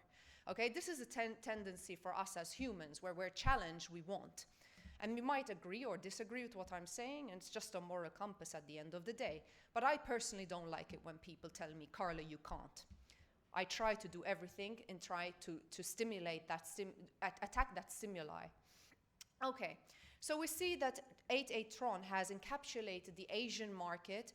Their consumers are using VPNs, and they're doing incredibly, incredibly well. So if we just take a minute to jump away from casino, and I will just jump back and talk 1 second more about EOSBet and 888 Tron, because they are definitely not encapsulating the casino landscape in the same way that we would imagine the big players of the gambling industry to be doing. These guys are focusing only on table games at this point. So they are still, like I said, most of them have only been live for about a year. So they're still evolving and changing and updating their user experience and creating more games. So I think this is just the starting point for those guys. If we talk about Wager is a sportsbook application within the blockchain ecosystem. Unlike the two I presented before, they are not the apps. So they have their own blockchain, and what they are using is then they're encapsulating on what we call oracles to bring data, to bring scores and results onto their ledger. Wager launched in January 2018. They've done 99.1 million bets in WGR, which is their crypto, all right? If we translate that crypto, that token, to actual fiat currency, so if we bring that to dollar, that's 9.6 million. It's quite a staggering number. I'm just going to jump to my notes because James offered me to update my presentation 2 days ago. And just this morning, I read a press release that I wanted to share with you, which clearly is not on my notes, as usual. Let's see. I'll try and remember otherwise. Okay, here we go. So this morning, I read a press release about a prominent player in the gambling blockchain space called Unicorn. For those of you who don't know them, they are quite a well-established esports blockchain gambling company based out in the US. And they are using a license through Isle of Man. And today last night they announced that they are now going to start offering actual in-play betting on esports, and obviously using crypto to do so. And this got me very excited because esports, first of all, is a very, very fast game. So in comparison to a football match, when you're playing esports, it's very hard to bet on live. And this has been one of the biggest challenges for many esports brands. But Unicorn have now successfully managed to launch a new product, and they are allowing in-play bet, and they are obviously using crypto to transact because crypto is as fast as hell. All right, so it just shows that how crypto is complementing and enhancing innovation within the gambling sector. I posted a link to the press release on my Twitter, which I'm at Carla Marie on Twitter, M-A-R-W. So if you want to read that, please do. Okay, jumping back into my presentation, there is another company called Augur. Now, Augur is not what we would consider, if we put on the whole hardcore gambling peeps hat, we wouldn't consider Augur to be a gambling brand per se. It's actually more derivative of prediction markets. But prediction markets is a very, very important part of innovation for the next steps when it comes to gambling. Because in the future, we will probably vote using engines like that of Augur and Gnosis. So Augur is based in the US, Gnosis is based in Denmark. And just to give you a bit of an idea, again, this is a company that hasn't been live for longer than 8-9 months, and they have done 2.4 million in bets. So, what is the true reason why people are driven towards these brands, towards these companies, these case studies that I'm mentioning? Because they're not really case studies anymore, they're actual companies. And I truly believe that this slide really shows it. There is a certain level of transparency, trust, and fairness that these blockchain companies can offer that traditional gambling companies till this day cannot. And I will just take a step back into one of my previous lives when I was running my brand, and we used to do these leaderboards of VIPs. In reality, nobody could really challenge if those VIPs were really the VIPs that had really deserved to be there, right? I mean, obviously, every gambling brand and every person in gambling has a code of ethics. We try our best to maintain a certain standard of user experience and convey a certain relationship with our customer. But essentially, when it comes to blockchain, the proof is in the data, and the data is accessible to everybody, and it's immutable. And the thing that I continue to harper on and on and on and on about when I talk to people in gambling, and I talk to people who are interested in blockchain and connected to gambling, is that I feel that the immutable record part of gambling is actually a very big strength towards regulation. Because if a regulator really wants to know what a gambling company is up to, then the only way they can do so is with an immutable record. So let's just take a look back at the user experience and compare it to the current user journey with a traditional bookie, okay? So with gambling, the consumer comes on board and they identify themselves with a wallet. With a normal company, they just come in and give you their data and everything that a regulator kind of demands that they do. They bet using tokens. They don't bet with fiat. They receive a D-app dividend token. All right, so now we're talking about the win. So when you gamble, you win or lose. And in the case of blockchain startup or a blockchain gambling app, you will win a dividend of that token.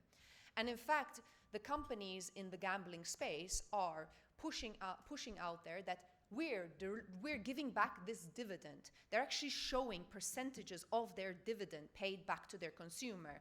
I'm sorry, I haven't read any articles about Bet365 offering dividends. Have you? Nope. Okay, so maybe this is a way of also making the consumer feel part of the company's DNA, right? Rather than a them versus us, all of a sudden we have an us ecosystem, which is very much what blockchain and decentralization really means. And ultimately, okay, you can hold those tokens and you can hodl, as we say in the industry, or you can exchange those tokens on exchange and get your fiat. The key differentiator here is not that it's actually easier to gamble on a blockchain startup, but it's not the point. The value is not the fact that it's easier necessarily. The engagement is very much the same, let's say that for now, but it's also the fact that you are given certain trust, transparency within your user experience. Okay. And in saying that, I mean, this is just a nice graph to kind of tell us where we are going. At the moment, we are still very much in the early stage, and I'm just speaking the words of the choir here. We all know that blockchain is still very much in its early stages. But I think that, you know, the more and more people I speak to, I've interviewed Andreas Antonopoulos, and he has himself told me that the one area where he believes that blockchain will stand out, and the first place that it will be purely successful is in gambling. He says, I'm not personally interested in gambling, he said, but the opportunities are definitely there, and they're the ones that are most lucrative. In fact, if you're hardcore Bitcoin maximalist, you're probably familiar with the site called Satoshi Dice. It's one of the very early exemplary sites showing gambling using Bitcoin. It's purely transparent. It's like a big data feed. It's crazy, a crazy and humbling experience.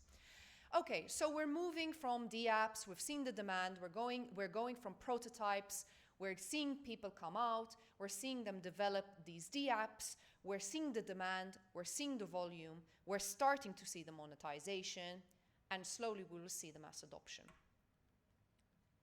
So what are the sectors, and how can you, maybe sitting in the audience, if you're an owner of a DApp maybe, or you want to develop a DApp, or you're maybe involved in the gaming industry, what are the opportunities with blockchain? Like, you don't need to go all in, because obviously blockchain is also siloed across different sectors.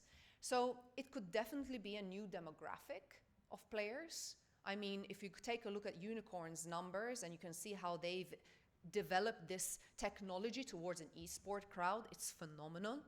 There's payments, of course, quick and easy payments using crypto rather than fiat. And as the price of Bitcoin grows, more people are getting it, so more people want to use it, or maybe hodl it, but we'll see. There's gamification and rewards, which is pretty much, in my mind, a very simple and easy use case for a lot of the gambling companies that exist today. Marketing, data tracking, and lead gen, integrity, identification, and KYC. It's a no-brainer that this could be done on-chain. The regulator shouldn't ask gambling companies to hold data of their consumers. It should be on a ledger. It should be direct to the regulator. We shouldn't ask gambling operators to hold or do something that they are not experts in. And regulation and responsible gambling and auditing. It's a no-brainer that this stuff exists on the chain and should be there and should be transparent for everybody to use. So, my quote now, so if you want to Twitter me, you may. Blockchain technology is sector agnostic.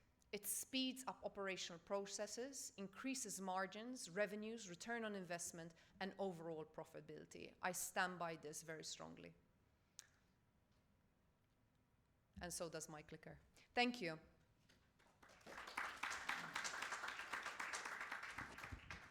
Thank you, Carla.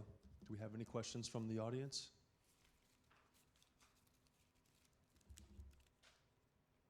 Cool. Good. Okay, thank you very much. Thanks, everyone.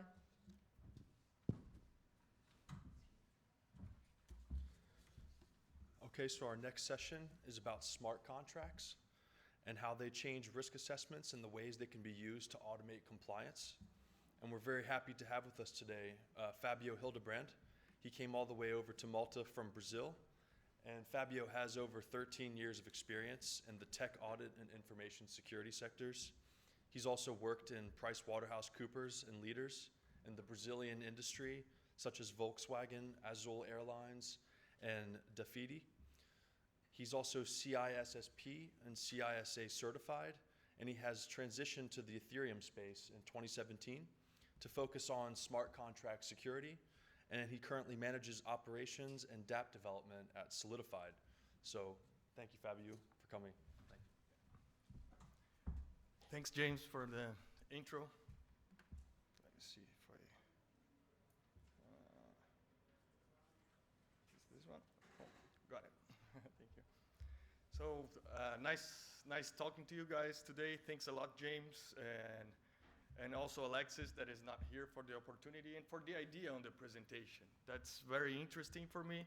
I've been focusing solely on smart contracts for the last 3 years or so, and it's very nice to kind of bridge that knowledge with the stuff I did before, you know, in large corporations and dealing with risk, not only application risks, but also compliance and everything else involved. So get onto it. So basically, what are smart contracts, right? Smart contracts work, the term was created by Nick Szabo in 97. He was the first one to call them smart contracts, even before, right, proper blockchains existed. And to give a very brief explanation, I'll use an analogy he used of a vending machine. So basically, his idea was a system that, you know, anyone can access and that behaves as intended.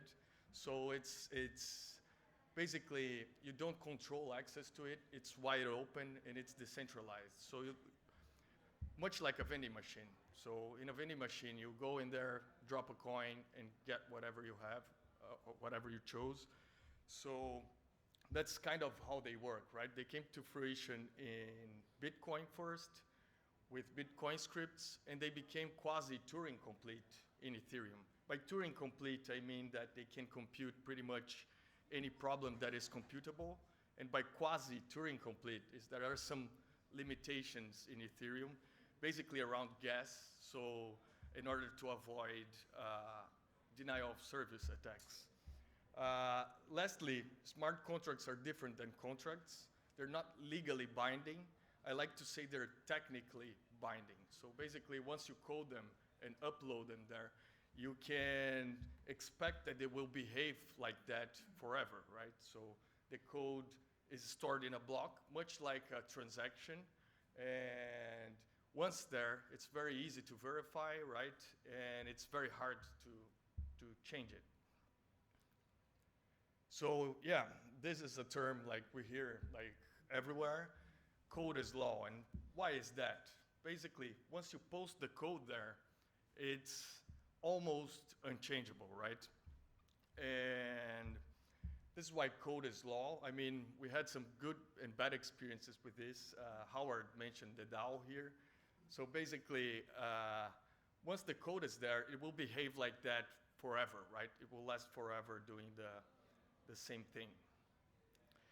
And now getting into controls and risk, I got that from the ISACA guidance for internal controls over financial reporting. And I'll kind of follow that. So it should be familiar for you guys that are in large corporations, especially in financial positions. Basically, we have IT general controls on the bottom of it, and they support the application controls on top. By IT general controls, we mean controls that relate directly to IT, such as, you know, access control, change management, and so on. And application controls are supported by that. So basically, this includes approvals within a system, any sort of automated control, you know, that prevents a purchase over a determined value, a classification of an account, or of an accounting entry in a wrong way, and so on. So basically, all other controls sit in that layer. And then we have entity level controls on top that are much more holistic to the organization and higher level and hard to automate. So they're out of scope for this presentation. And we'll flow into IT general controls, right? So I will, for the sake of comparison here, I simplified this a lot. And I chose to compare, you know, the usual system corporations have, like maybe SAP or any ERP, any operational system, with a completely decentralized system. I'll get back to that later on, but for the sake of comparison, you know, and savings and opportunities, I think we have to look at both of the extremes. So basically, when we look at an application, like a centralized legacy application, I'll use SAP as an example throughout. I think it's a good one. It's well known by everyone. When testing the internal controls over that system, we have to look at the application, the DB, the network, and infrastructure, right? So all these layers have risks for that application, right? I can't just look at, you know, SAP and say, okay, this guy has access to accounting, so it's good, no one else has. Because the DBA or the DB administrator, he can go in there and basically change anything without even touching the system. You know, network is the same, infrastructure too. You know, the risks change, of course, between the layers, but all of them have to be tested. On a decentralized application that is to your left, we basically focus a lot on the application, that's the smart contract, and a lot less on the protocol. You know, there are risks on the protocol, and they also change a lot. But in our case specifically, we look at very well decentralized systems sitting on top of large blockchains that are very hard to tamper with. You know, but that changes and changes considerably if you talk about a private blockchain, or what companies are talking about now, having my own blockchain in-house. So basically, lots of those properties that we like about blockchain start to getting lost along the way as you centralize the system, right? So here we have a heat map, and that's usually used on field. So basically when the KPMG or the PwC folk come in to look at your systems, he'll look at all that. And I made a simple heat map here. It's not set in stone, of course. For each system, risk has to be evaluated in a different way. But basically, the way they look at it is very much standardized, especially when dealing with financial controls. This includes Sarbanes-Oxley, Basel Treaty, and so on. They look a lot at access to programs and data, you know, in all those layers. Program changes. So basically changes to systems, you know, how are they maintaining and how are they introducing new features and new functionality to systems, and the operations, right? Do we have backups? Do we have incident management? What will we do in a disaster, for example? And they don't focus much on program development. Actually, in literature, if you look at methodologies of big four auditing companies, and even in documentation from ISACA, from the IIA, you'll see that program changes and development are often merged because they're treated as basically the same process, because systems live for longer than the scope of the audit usually, and so the focus is a lot more on changes, right? Usually you test the development much like a change. It's a processual test, so you test controls, you look at how they test things, if they were approved, you know, if they went through the whole flow of the process before reaching production. And then you can infer that they're working as intended once in production. When we look at a decentralized system, we flip basically everything around, right? We have to focus on development. And here, once again, I'm comparing it to a completely decentralized application. So access to programs and data basically become a non-issue, right? Because everyone can access it. Anyone can get to the system, and that's intended, right? Program changes are also a non-issue because the smart contract is not editable afterwards. So it can change state. By state, I mean, you know, data within the smart contract, but the functionality is static forever, right? As are other blockchain transactions. And IT operations also are less of an issue, right? Because backups are obsolete, disaster recovery, right? Continuity. So basically, we rely on those systems, and if they're very decentralized, they're available all the time. And then the program development is all in red there. Why? Because those applications, you know, they're not patchable after deployment. So basically, it's much like developing hardware or developing a system that's used to support lives or that lives depend on, such as, I don't know, aircraft systems, for example. Here, I kind of drew that here. So basically, the focus changes to before deployment here, right?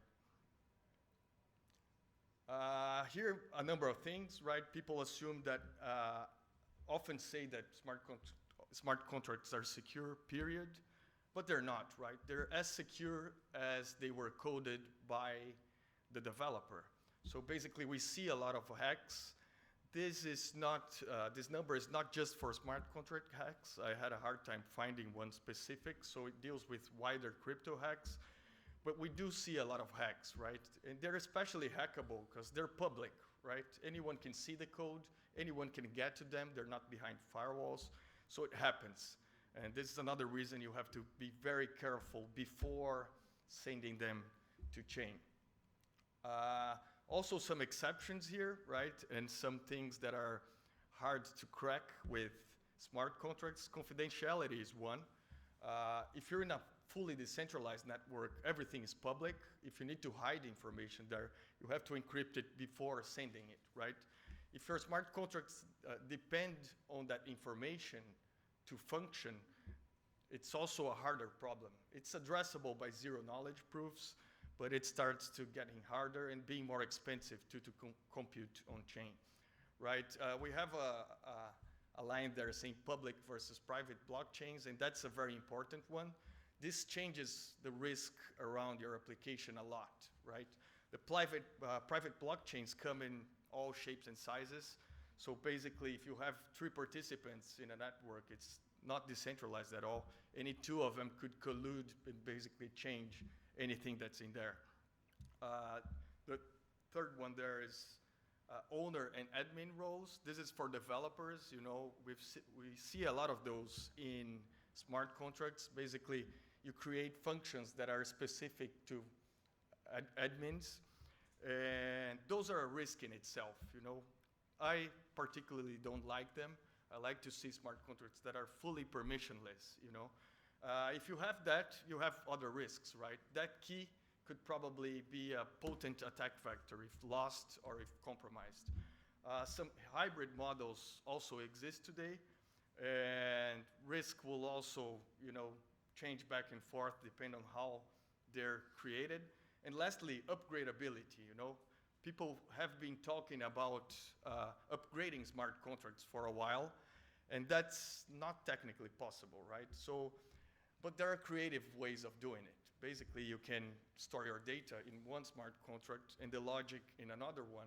And once you want to upgrade, you throw away your old one and you deploy a new one there. If you have that there, you will also have a key that can do that, and that key is an attack vector. So if you're using a smart contract as a user, that's a very important input, right? You're authorizing maybe a smart contract to transact your funds, like CoinSwap or Uniswap, for example. When you're sending DAI to it, you approve 100K. It's a fixed price there. So I approve the contract of taking up to 100K of my DAI. If it's upgradable, you know, nothing stops the developer for tomorrow coding a function there and just stealing everything. So upgradability kind of goes against the goals here, but sometimes it's needed too, right?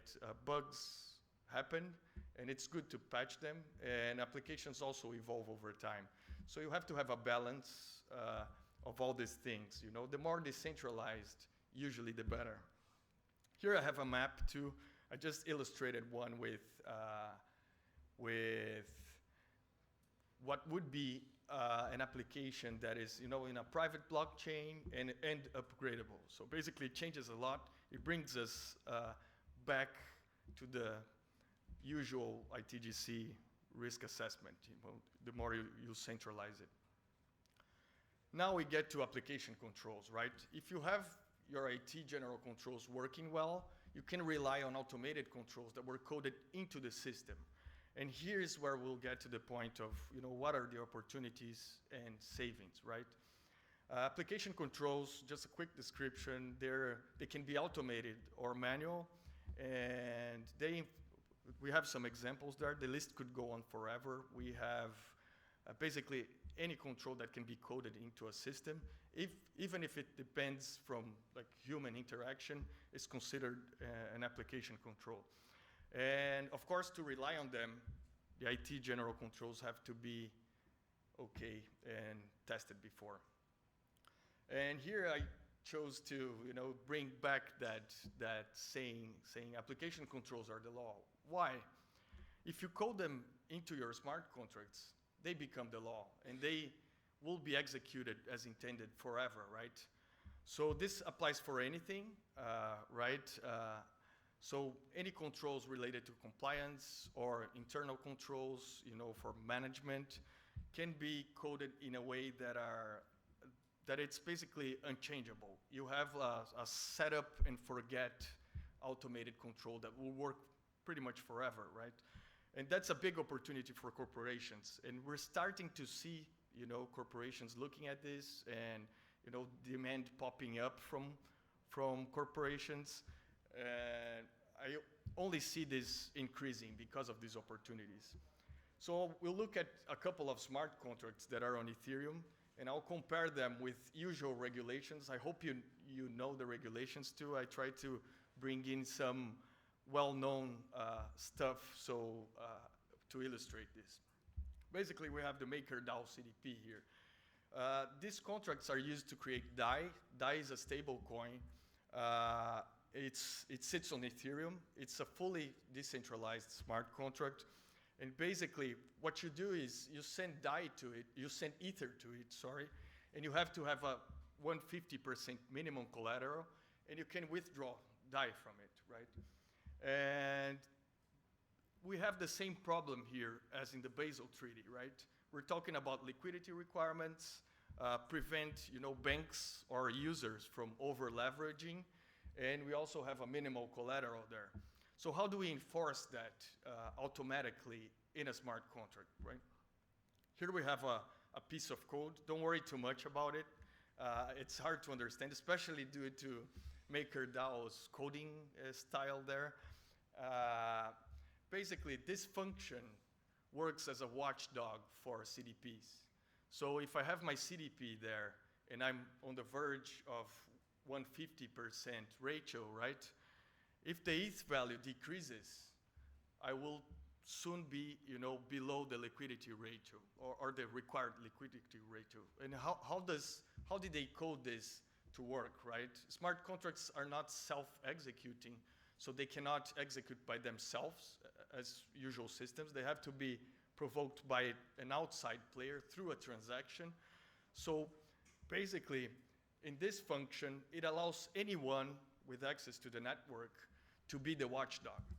So once someone is under leverage, there is a financial incentive for anyone watching the system to post a transaction there and say, okay, this guy is under leverage.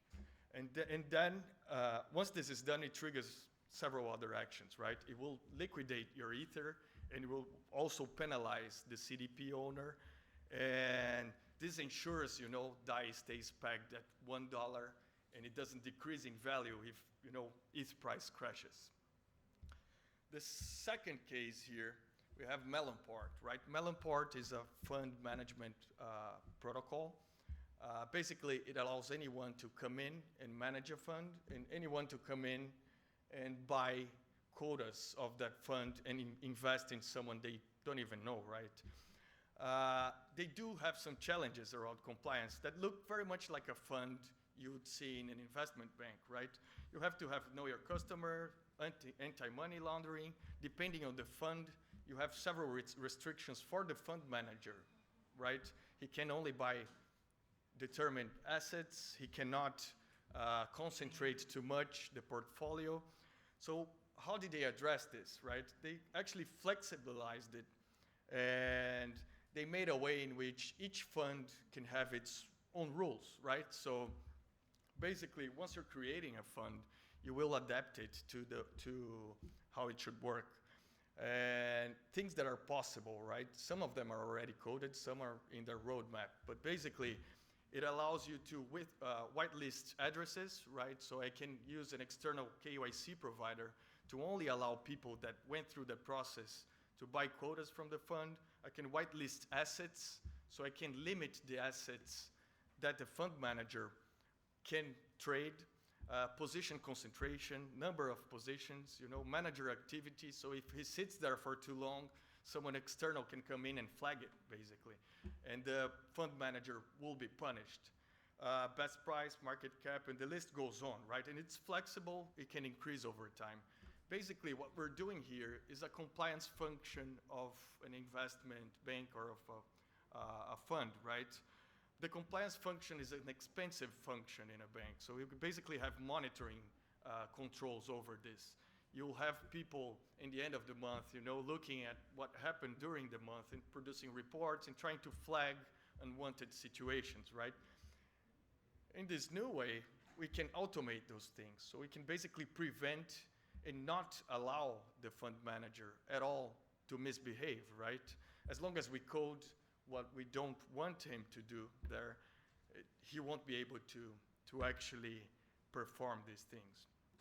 And this is the last slide. Many opportunities there. So basically, any automated control, if taken to a smart contract, will run forever, and everyone can trust it's going to behave like that forever. It could be a compliance thing. They can also be coded to systematically break the law too. They're basically very predictable once they're on chain and running. Not all controls are good candidates, of course. We have limitations on the platforms today, throughput, number of transactions, the speed of transactions, amount of data they hold. So not all controls are good candidates yet. I think the list will increase as the technology allows, and we hope it increases soon, right? The key takeaway is that smart contracts shift the risk to the development process. So if you are developing, if you're an entrepreneur and you're developing smart contracts, be very careful with them. Pay the most attention you can during development. Have someone else look at it too.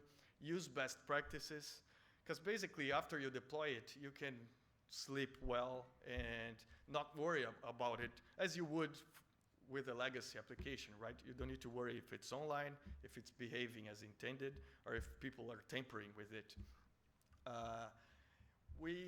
Other opportunities to actually, this opportunity has been existed for long, but basically turning controls, manual controls into automated controls reduces your cost of compliance too, right? And by using smart contracts, they can be reduced even further. And yeah, then we get to the last line in which I'm saying that savings can be had, and they're not certain. You have to think about it before. Every system is different, basically. But if you need to have an internal control and have assurance over it, smart contracts can be a very good tool to use, and they can decrease your operational costs and assurance costs too. It will be very easy for external parties to audit this, even in automated ways too. So we created opportunities to those guys also. Okay. Thank you. Any questions? Thank you, Fabio. Have any questions from the audience?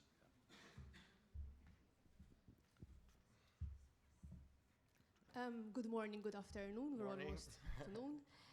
One of the risk factors that you mentioned is the hybrid models. Can you explain that a bit more, please?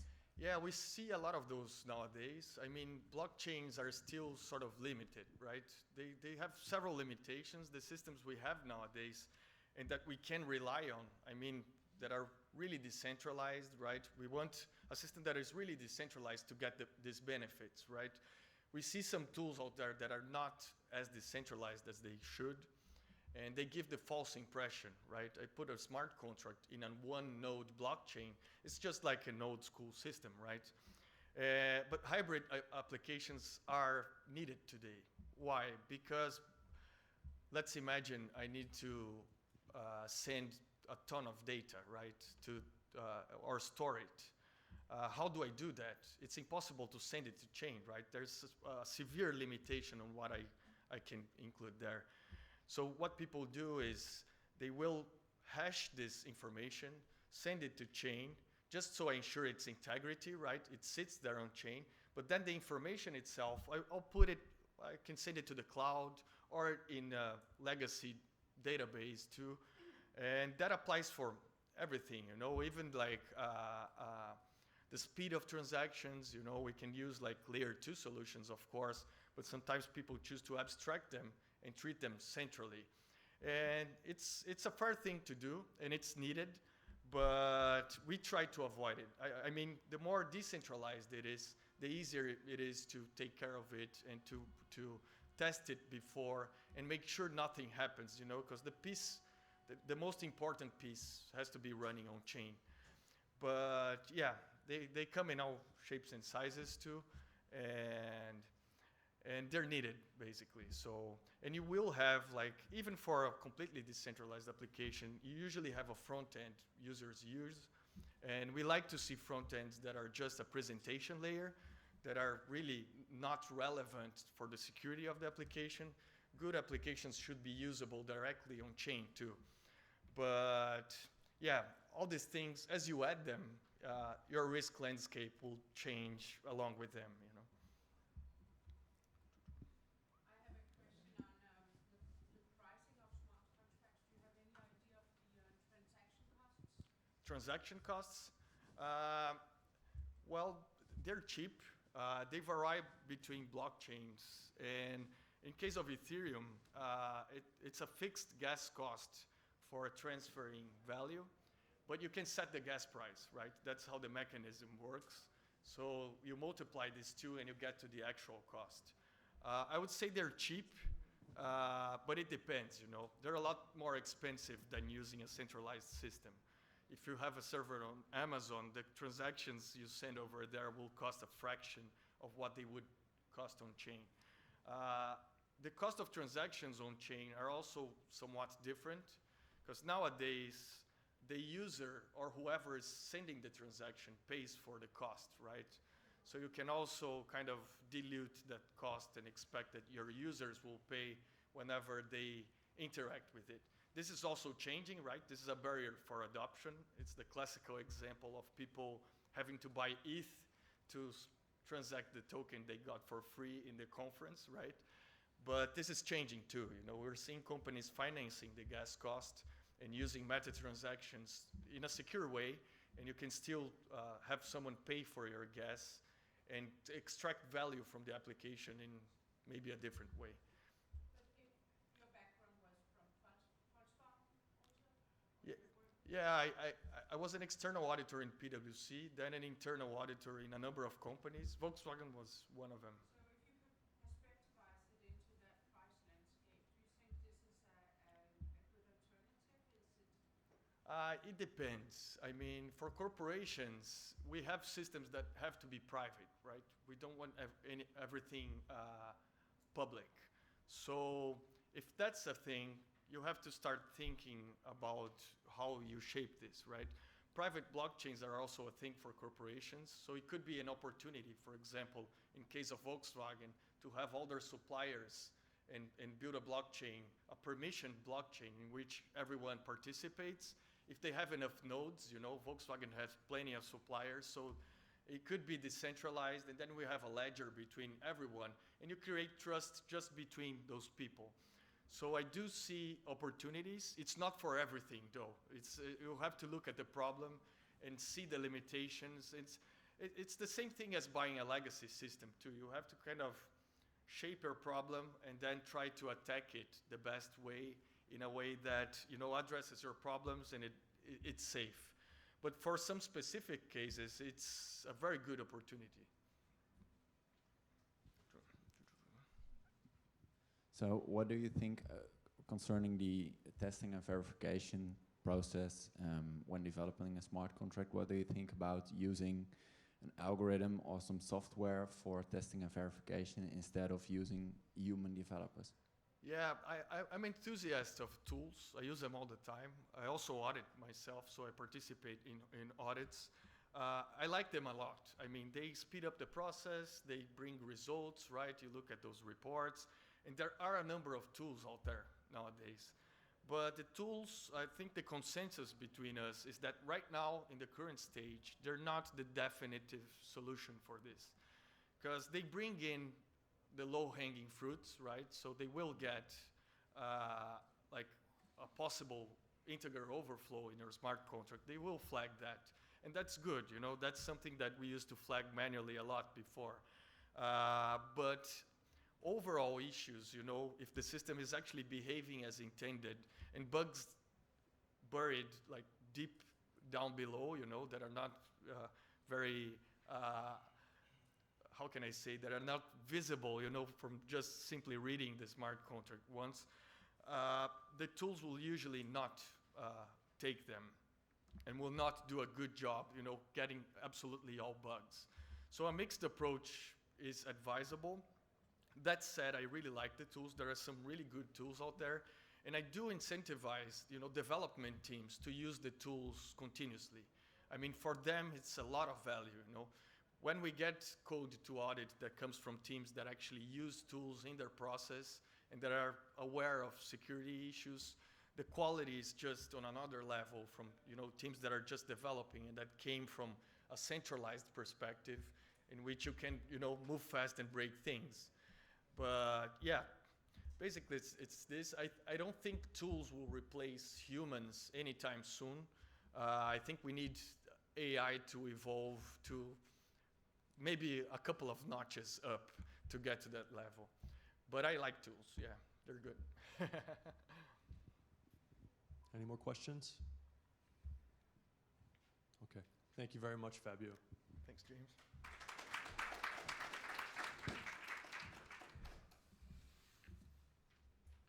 Okay, so now that brings us to our final session, where we'll be discussing ethics by design.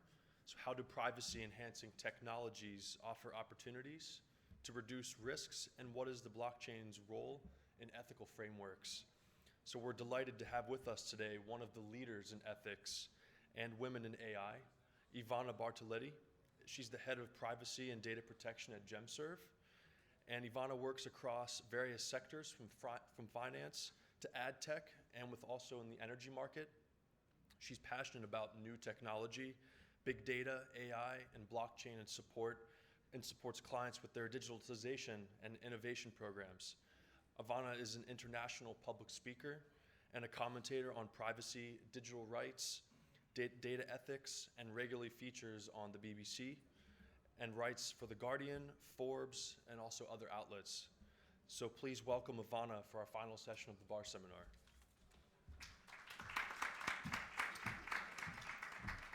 Thank you so much. It's really good to be here. And the presentation was absolutely fantastic. And I have to say that I've also learned a lot, which is great. Thank you. So I'm going to bring in the topics or the topic of ethics. The reason why I'm doing that is because I've been exploring over the last year or so whether blockchain solutions can support the wider debate and discussions that we're having around ethics. Especially when it comes to good governance and the ethical discussions that we're having. It was mentioned before that the European Commission just issued with the high-level group on ethics, the AI guidelines on trustworthy artificial intelligence, which has been a huge piece of work done by a group of experts. But also the OECD, and I've been delighted to be part of that. OECD have just developed the 6 principles for ethical AI. And because of what happened, today marks 1 year since the GDPR came into force, but because of what was been happening over the last, I would say, 2 years now, in relation to good handling of data, ethics has become a huge topic. We've seen this, so Cambridge Analytica, Facebook, and all what's going on all around. Now Ireland has just announced that they're going to take Google following the ad tech complaint put forward by Brave. So there is a lot going on in that space. And one of the things I've been working on with the organizations I work with is try to understand how blockchain can support these discussions. And this is good, I think, for organizations developing blockchain, so you can keep this in mind at development stage, but also is good for organizations that then want to mark their product, because they can go to businesses and say, well, this is how blockchain can really inform this debate and can really offer solutions to the main issues that organizations are facing. So we've talked about this a lot today, and I won't repeat myself and repeat what others are saying, but obviously these are the main attributes of blockchain. One of the things that has struck me when I work with organizations that are starting to use blockchain, and I work particularly in my clients in using blockchain and mostly in the energy sector, which is extremely fascinating. And I've quote 2 examples of organizations I'm working with, helping them with the data governance. So some of the key elements or the key characteristics of blockchain in reality are what a lot of organizations and citizens as well are demanding in terms of the way their organizations handle their data. Obviously, the transparency, the issue around trust. Trust is becoming quite one of the biggest issue that not just citizens but also organizations. The recent guidelines issued by the European Commission is called Guidelines for Trustworthy Use of Artificial Intelligence. So it's about how we build trust. And this is where I'm challenging the blockchain community and say, how do we make sure that your solutions are the ones that we can leverage your solutions to bridge that gap between citizens and the handling of their data and create that trust that we absolutely need. And of course the element of controllability, because one of the key things that citizens are asking for is the element of control over their data, not just in terms of the big debate that we've had over the last year, a little bit of a silly debate around, in my view, around consent, but it's the issue of really transparency and about control about what happens to people's data. So this is the from an ethical point of view, obviously, the positive impact of blockchain is being acknowledged and is there, and obviously it's the expanding access to services. I work with organizations that are really fantastic job, for example, in Scotland, with allowing citizens to engage with government in the local government in a very innovative way, engaging with the local GPs, but at the same time with the benefit agency, with the land registry. So this is the access to services is clearly a fantastic benefit of blockchain, and the ability to protect vital records, the ability to record public transactions, the land register, court decisions, and companies register. A fantastic use of blockchain that I'm seeing is in relation to human trafficking. And of course, there is the issue of medical research and healthcare. The sharing of data across health professionals and within the healthcare sector is a very complex one. And GDPR certainly does support, but at the same time provides some serious difficulties that organizations are facing. And despite countries like, for example, the UK coming up with codes for sharing clinical and non-clinical data, I really see a huge use of blockchain in this territory, which is absolutely important, because the sharing of information within the healthcare sector is absolutely vital for progress of research and medical research, as well as support of patients. So why are we talking about trust and ethics, and why I really want you to embrace this topic around ethics, because ethics is becoming such a big issue at last. So first of all, what is trust, and why I would like to leverage the issue of trust within blockchain? Because trust is an essential factor of success in societies and within businesses. And it is well known that organizations as well as countries where there is trust in relation in the handling of data between the citizens and the states, the government, and it's a wealthier society that can produce and grow faster and quicker. It's an economic lubricant that enables reduction of cost and transaction cost. And also, but we are facing that trust dilemma right now. And the key question is, can blockchain overcome it? So, for example, smart contracts can be leveraged to address the asymmetric information amongst different players. So this is why the topic of trust becomes so relevant. From an ethical perspective, what organizations are saying, not just organizations when it comes to European organizations or national governments, but also what is the perception around blockchain is the potential negative impact from an ethical perspective. And this is, I think, where we need to work on.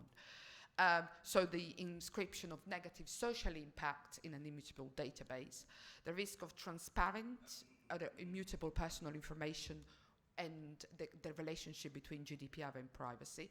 Now, the relationship between GDPR and privacy has been touched on quite a lot until so far, and it's not an easy solution, and it would take a long, long time to really get into it.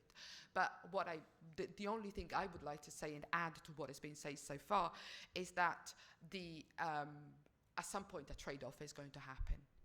And it's really important when it comes to, and it was mentioned before, the CNIL in France, they've put forward the guidelines, which is quite helpful, the European Observatory. But what is going to happen sometimes, I think there'll have to be a trade-off. Because obviously there are some inherent characteristics within the blockchain that are not compatible with GDPR. We're not going to get over that. So we'll have to see some trade-off in relation. Trade-off is the word I think that we are going to see the most in the future. If you look, for example, at artificial intelligence and what is the trade-off between an explainability of an algorithm and the efficiency of the algorithm, that again is going to be a trade-off. So I think from a privacy sort of professional, I come from a legal privacy background as being a lawyer, but what we're going to see more and more is that trade-off. You know, what something is got to give. And I see that when I work with organizations assessing and working together on their algorithms, and they say, for example, they say, okay, how can you explain, what kind of explainability can you provide to this specific algorithm, especially if it's an automated decision, then I always say, you need to articulate what the trade-off is, because obviously if you have 10, 20, 40 variables in the algorithm, it's going to be more efficient, but much more difficult to explain than an algorithm that's got 2 variables, but that is much less efficient. So being able to articulate all this becomes absolutely important. Another issue that is coming up a lot when is the absence of state intervention and questions around regulation, and we've been talking about the area of regulation in blockchain. Malta is moving forward on it, and so are other countries, and this is important. But what exactly we're going to regulate is going to be quite of a big issue. And the reliance on private keys, that was explained before, and the environmental impact is what is being raised a lot over over the last few months that I've been involved in this. So what is really important is about ethical governance framework design and implementation. And for me, this is crucial, because I always say to organizations I work with, I always say, okay, you want to start using blockchain. Let's say I have a client in the energy sector, they're using blockchain, and they are doing some fantastic work around the switching and the smart grid, which is great. It's really good. But the key thing is, what is the framework that you're going to put in place to govern not just blockchain, but whatever you use, obviously. Do you understand the ethical approaches for design blockchain technology, especially in relation to how that use can impact individual? And can you incorporate some ethical questions into this? So what are the negotiable and non-negotiable principles that you have as an organization and what is the risk appetite that you can determine as an organization? And what are the desired outcomes of the blockchain? And is that particular system that you want to deploy, is it the right one to achieve those outcomes? And this is a very important question, because sometimes I see organizations that are at planning stage, or they engage with a startup for the deployment of AI, like this kind of client in the energy. And when I work with them, say, okay, are you sure that this is the right system that you want to use? Do you really need this particular system? Especially if you're going to put personal data, if you're used to personal data, are we sure? And then from there we move on to the real practical issues around where are you going to store the personal data and what security measures you're going to implement. But a question comes beforehand, which is, are we sure that this is the right system that you want to implement? And again, when I've been working now with an organization that is serving a local government organization in relation to working with allowing citizens much better access to sharing of information with their medical services as well their local services, I always say to them, okay, as you're doing that, what is the impact that this is going to have on the individuals, because of course you're enabling the individual to engage better with their GPs or with the doctor or with the land registry and with any other service the local authority is providing, but what is the impact this is going to have on individuals, on your organization's relationship with the regulatory sector, the finances and the environment. And these questions are part of the ethical governance framework that organizations now really need to put in place. They need to put in place this wider governance that is not just around the way that they handle or they fix a particular system or they fix an algorithm or but it's really about the way that they're going to handle their data. And then when it comes to the actual governance, I always sit down with organizations and say, what is the governance that you're going to put in place right now? And of course, data governance and blockchain is not an easy topic, but obviously I always say to organizations, okay, how is that governance created? What is the relationship between the code developers, the mode operators, the tokens holders, the blockchain team? What is the relationship between these four? And obviously, if you have it's a little bit like so you have the code developers, you have the node developers. How is that relationship governed, and how is it set out in a way that can be audited, that can be looked at, that can be reviewed, and that can be maintained? And it's really important to make sure that that governance is in place. So what is the relationship between the code developers, the nodes, and the foundation, and how do they interact? Together? And I always say the same with all these sort of innovation projects, but blockchain in particular, I always say within an organization, what is the relationship between the actual developers with the domain experts, who are the ones that can ask the right question? It was said before, if you want to put personal data on a blockchain, seek legal advice. This is really important. But the issue is how you create that governance within the organization so that you have domain experts interacting with the developers and to make sure that that particular the governance is maintained and and everything is documented. And for example, who is able to read, modify, and validate transactions? How is identity defined and established? How are the inputs valid and verified and the transaction authenticated? Issues around access. How is the access defined, granted? And how is the ownership of data defined and executed? And how is security set up as ensured? These are all questions around governance that needs to be really clear at the onset, because they would define the way that the organization will go moving forward. Who has got the responsibility to set up the organization, to steer the particular project, to market the project, and to also, of course, representing the wider communities of investors and supporters. Governance really is a tool, and I think it's really important as organizations relate with startups or develop blockchain in-house. It's really important that they see governance as a real tool that they can use, especially because it's for many organizations deploying artificial intelligence blockchain these are relatively new areas. So it's really important that they see governance as a real tool that they can use moving forward. So this is what I always say when organizations come to me and say, I would like to use this, and they for example, work with startups, and I always say, so set out the clear principles, what you want to base your strategy on, document all the strategies and the processes that you put in place, document the governance that you are putting in place, and document the how you're going to map out the different relationships and the different relationship between the code developers and node operators and all the different actors within the blockchain. And always manage tech with tech. We were talking it's important to understand what are the technical solutions that I can put in place to increase security. What are the technical solutions that I can put in place to safeguard people's data. It was discussed before, questions around cryptographic and that you can solutions that you can use to safeguard personal data. Now, we don't have solutions to that yet, because at the moment the key thing around privacy and the blockchain, and there are a lot of unanswered questions, and there is no solution at a European level that says yes, this can be done and this can't be done.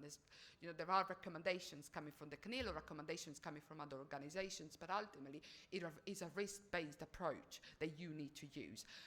Not just a risk-based approach, but it's also setting out the rules that and make sure that people agree with them, and that becomes really, really important.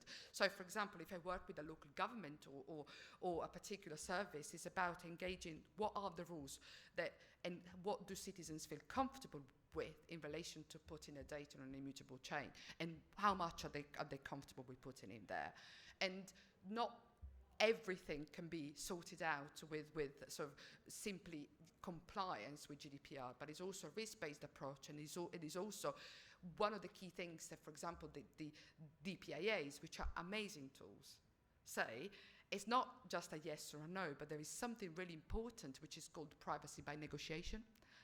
So how do you negotiate with your users? If, for example, you're planning to use blockchain for medical records, what do you negotiate with your users that they feel comfortable with storing in that blockchain? And using the privacy by negotiation is very important, because privacy is a cultural concept and varies and changes with technology, but it also changes depending on what kind of information you're planning to store and you're planning to process. So this is a very important dynamic tool that that can be deployed, and also keep people front and center of what you do. And this is I think really the core of the ethics governance in practice. And the risk-based approach to all this is the ability to manage operational risks, and the risk that having that risk-based approach is absolutely crucial. So what is the risk of loss caused by failed internal processes, people and systems? And we have learned lessons in the past, and it's really important to keep those lessons in mind. So, for example, the importance of firewalls that protect from financial disorders and instability, we've learned that. We've learned the importance of testing. We've learned the importance of testing rooms, for example. These are all tools that you need to make sure that you have in place, and also keeping constantly updated with blockchain and the law. And it's interesting because, especially with the GDPR, what's happening in Finland is going to have an impact on Spain. So it's at European level, it's really important to really keep close monitoring of rulings, decisions, and that the data protection authority or the regulators on the consumer side are taking, because they will have an impact across the EU. I just wanted to show you two projects that I'm working on at the moment, really interesting. And one is about UK power networks. And to me, the energy sector is one of the fascinating sectors where I do see an incredible use of blockchain, not just in terms of enabling switchers and consumers to switch from one supplier to another instead of 20 days, to be able to do that in 5 minutes. And that's an interesting one, but also this is, I think, the energy sector is one sector where I can see a real revolution happening, thanks to blockchain. In this case, the project working on is around enhancing visibility of generation assets and improve national grids, the ability to forecast, and use smart contracts to help balance the system efficiently. So, for example, one of the key things is about the ability to engage in smart contracts between consumer and to be able to sell energy between consumers. That is something really good that I think we should leverage. And the governance principle, for example, underpinning a project like that is around mapping the relationship, the platform and data management, and also how do we constantly update assets and the platform. What are the requirements around secure access, and where is the data stored? and also who are all the stakeholders and what all the actors within this framework, so the suppliers, the regulator, the market users, and also identifying the target operating model, so the legal economic system and all the other actors within and elements within this, and the regulatory landscape obviously operating within the energy sector. This is the one I was mentioning you about around the trade excess energy produced to earn revenue, and this works particularly across solar panels, batteries, and electric and vehicles, and this as a platform to register energy units and enable trade between consumers, and this is an interesting solution that I'm working on at the moment with the company, and it's really about leveraging blockchain technology but also artificial intelligence, connected devices, to ensure that we have the new agility and viability within the trade. And again, the governance principles that we've put in place around all this is around platform and asset management.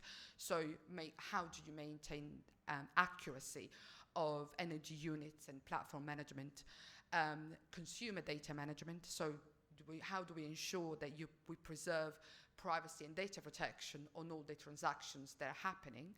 How do we anonymize personal data in a way that is efficient?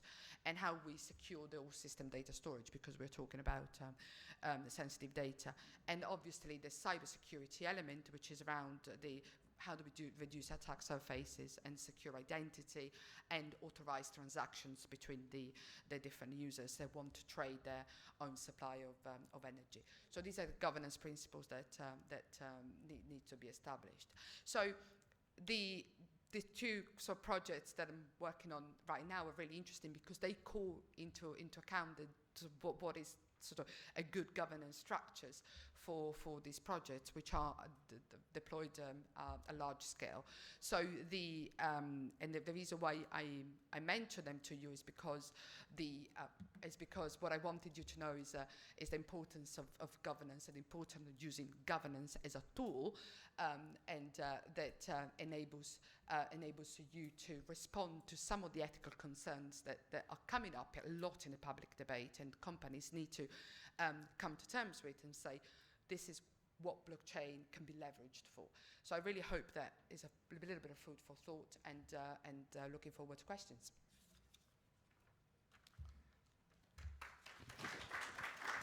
Thank you very much, Ivana. Do we have any questions from the audience? I have a bit of a subjective question, actually, which will be kind of a personal answer from you. So far, the choosing of what to do ethically, it's kind of the end user decision, or whoever creates the system. But with the blockchain, and so far as saying smart contracts, is shifting to reinforcement by the smart contract or the blockchain itself. Do you personally see the blockchain as a final answer for this, or is like a leveraging technology and we're going to see something new arising? I think it's a leveraging technology. I think what we're going to see is I think this is an ongoing process, which I'm not sure where it's going to take us, and that's fascinating stuff. But certainly what I see is the potential of leveraging some of this, but I think it's going to be an ongoing journey that we'll all have to contribute to. Any more questions? Okay, thank you very much, Ivana.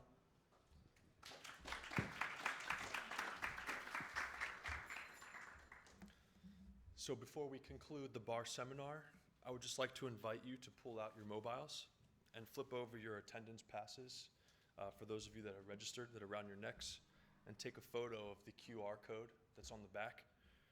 And this will lead you to a link where you can complete our global blockchain survey, where you will also have the chance to win a new iPhone X.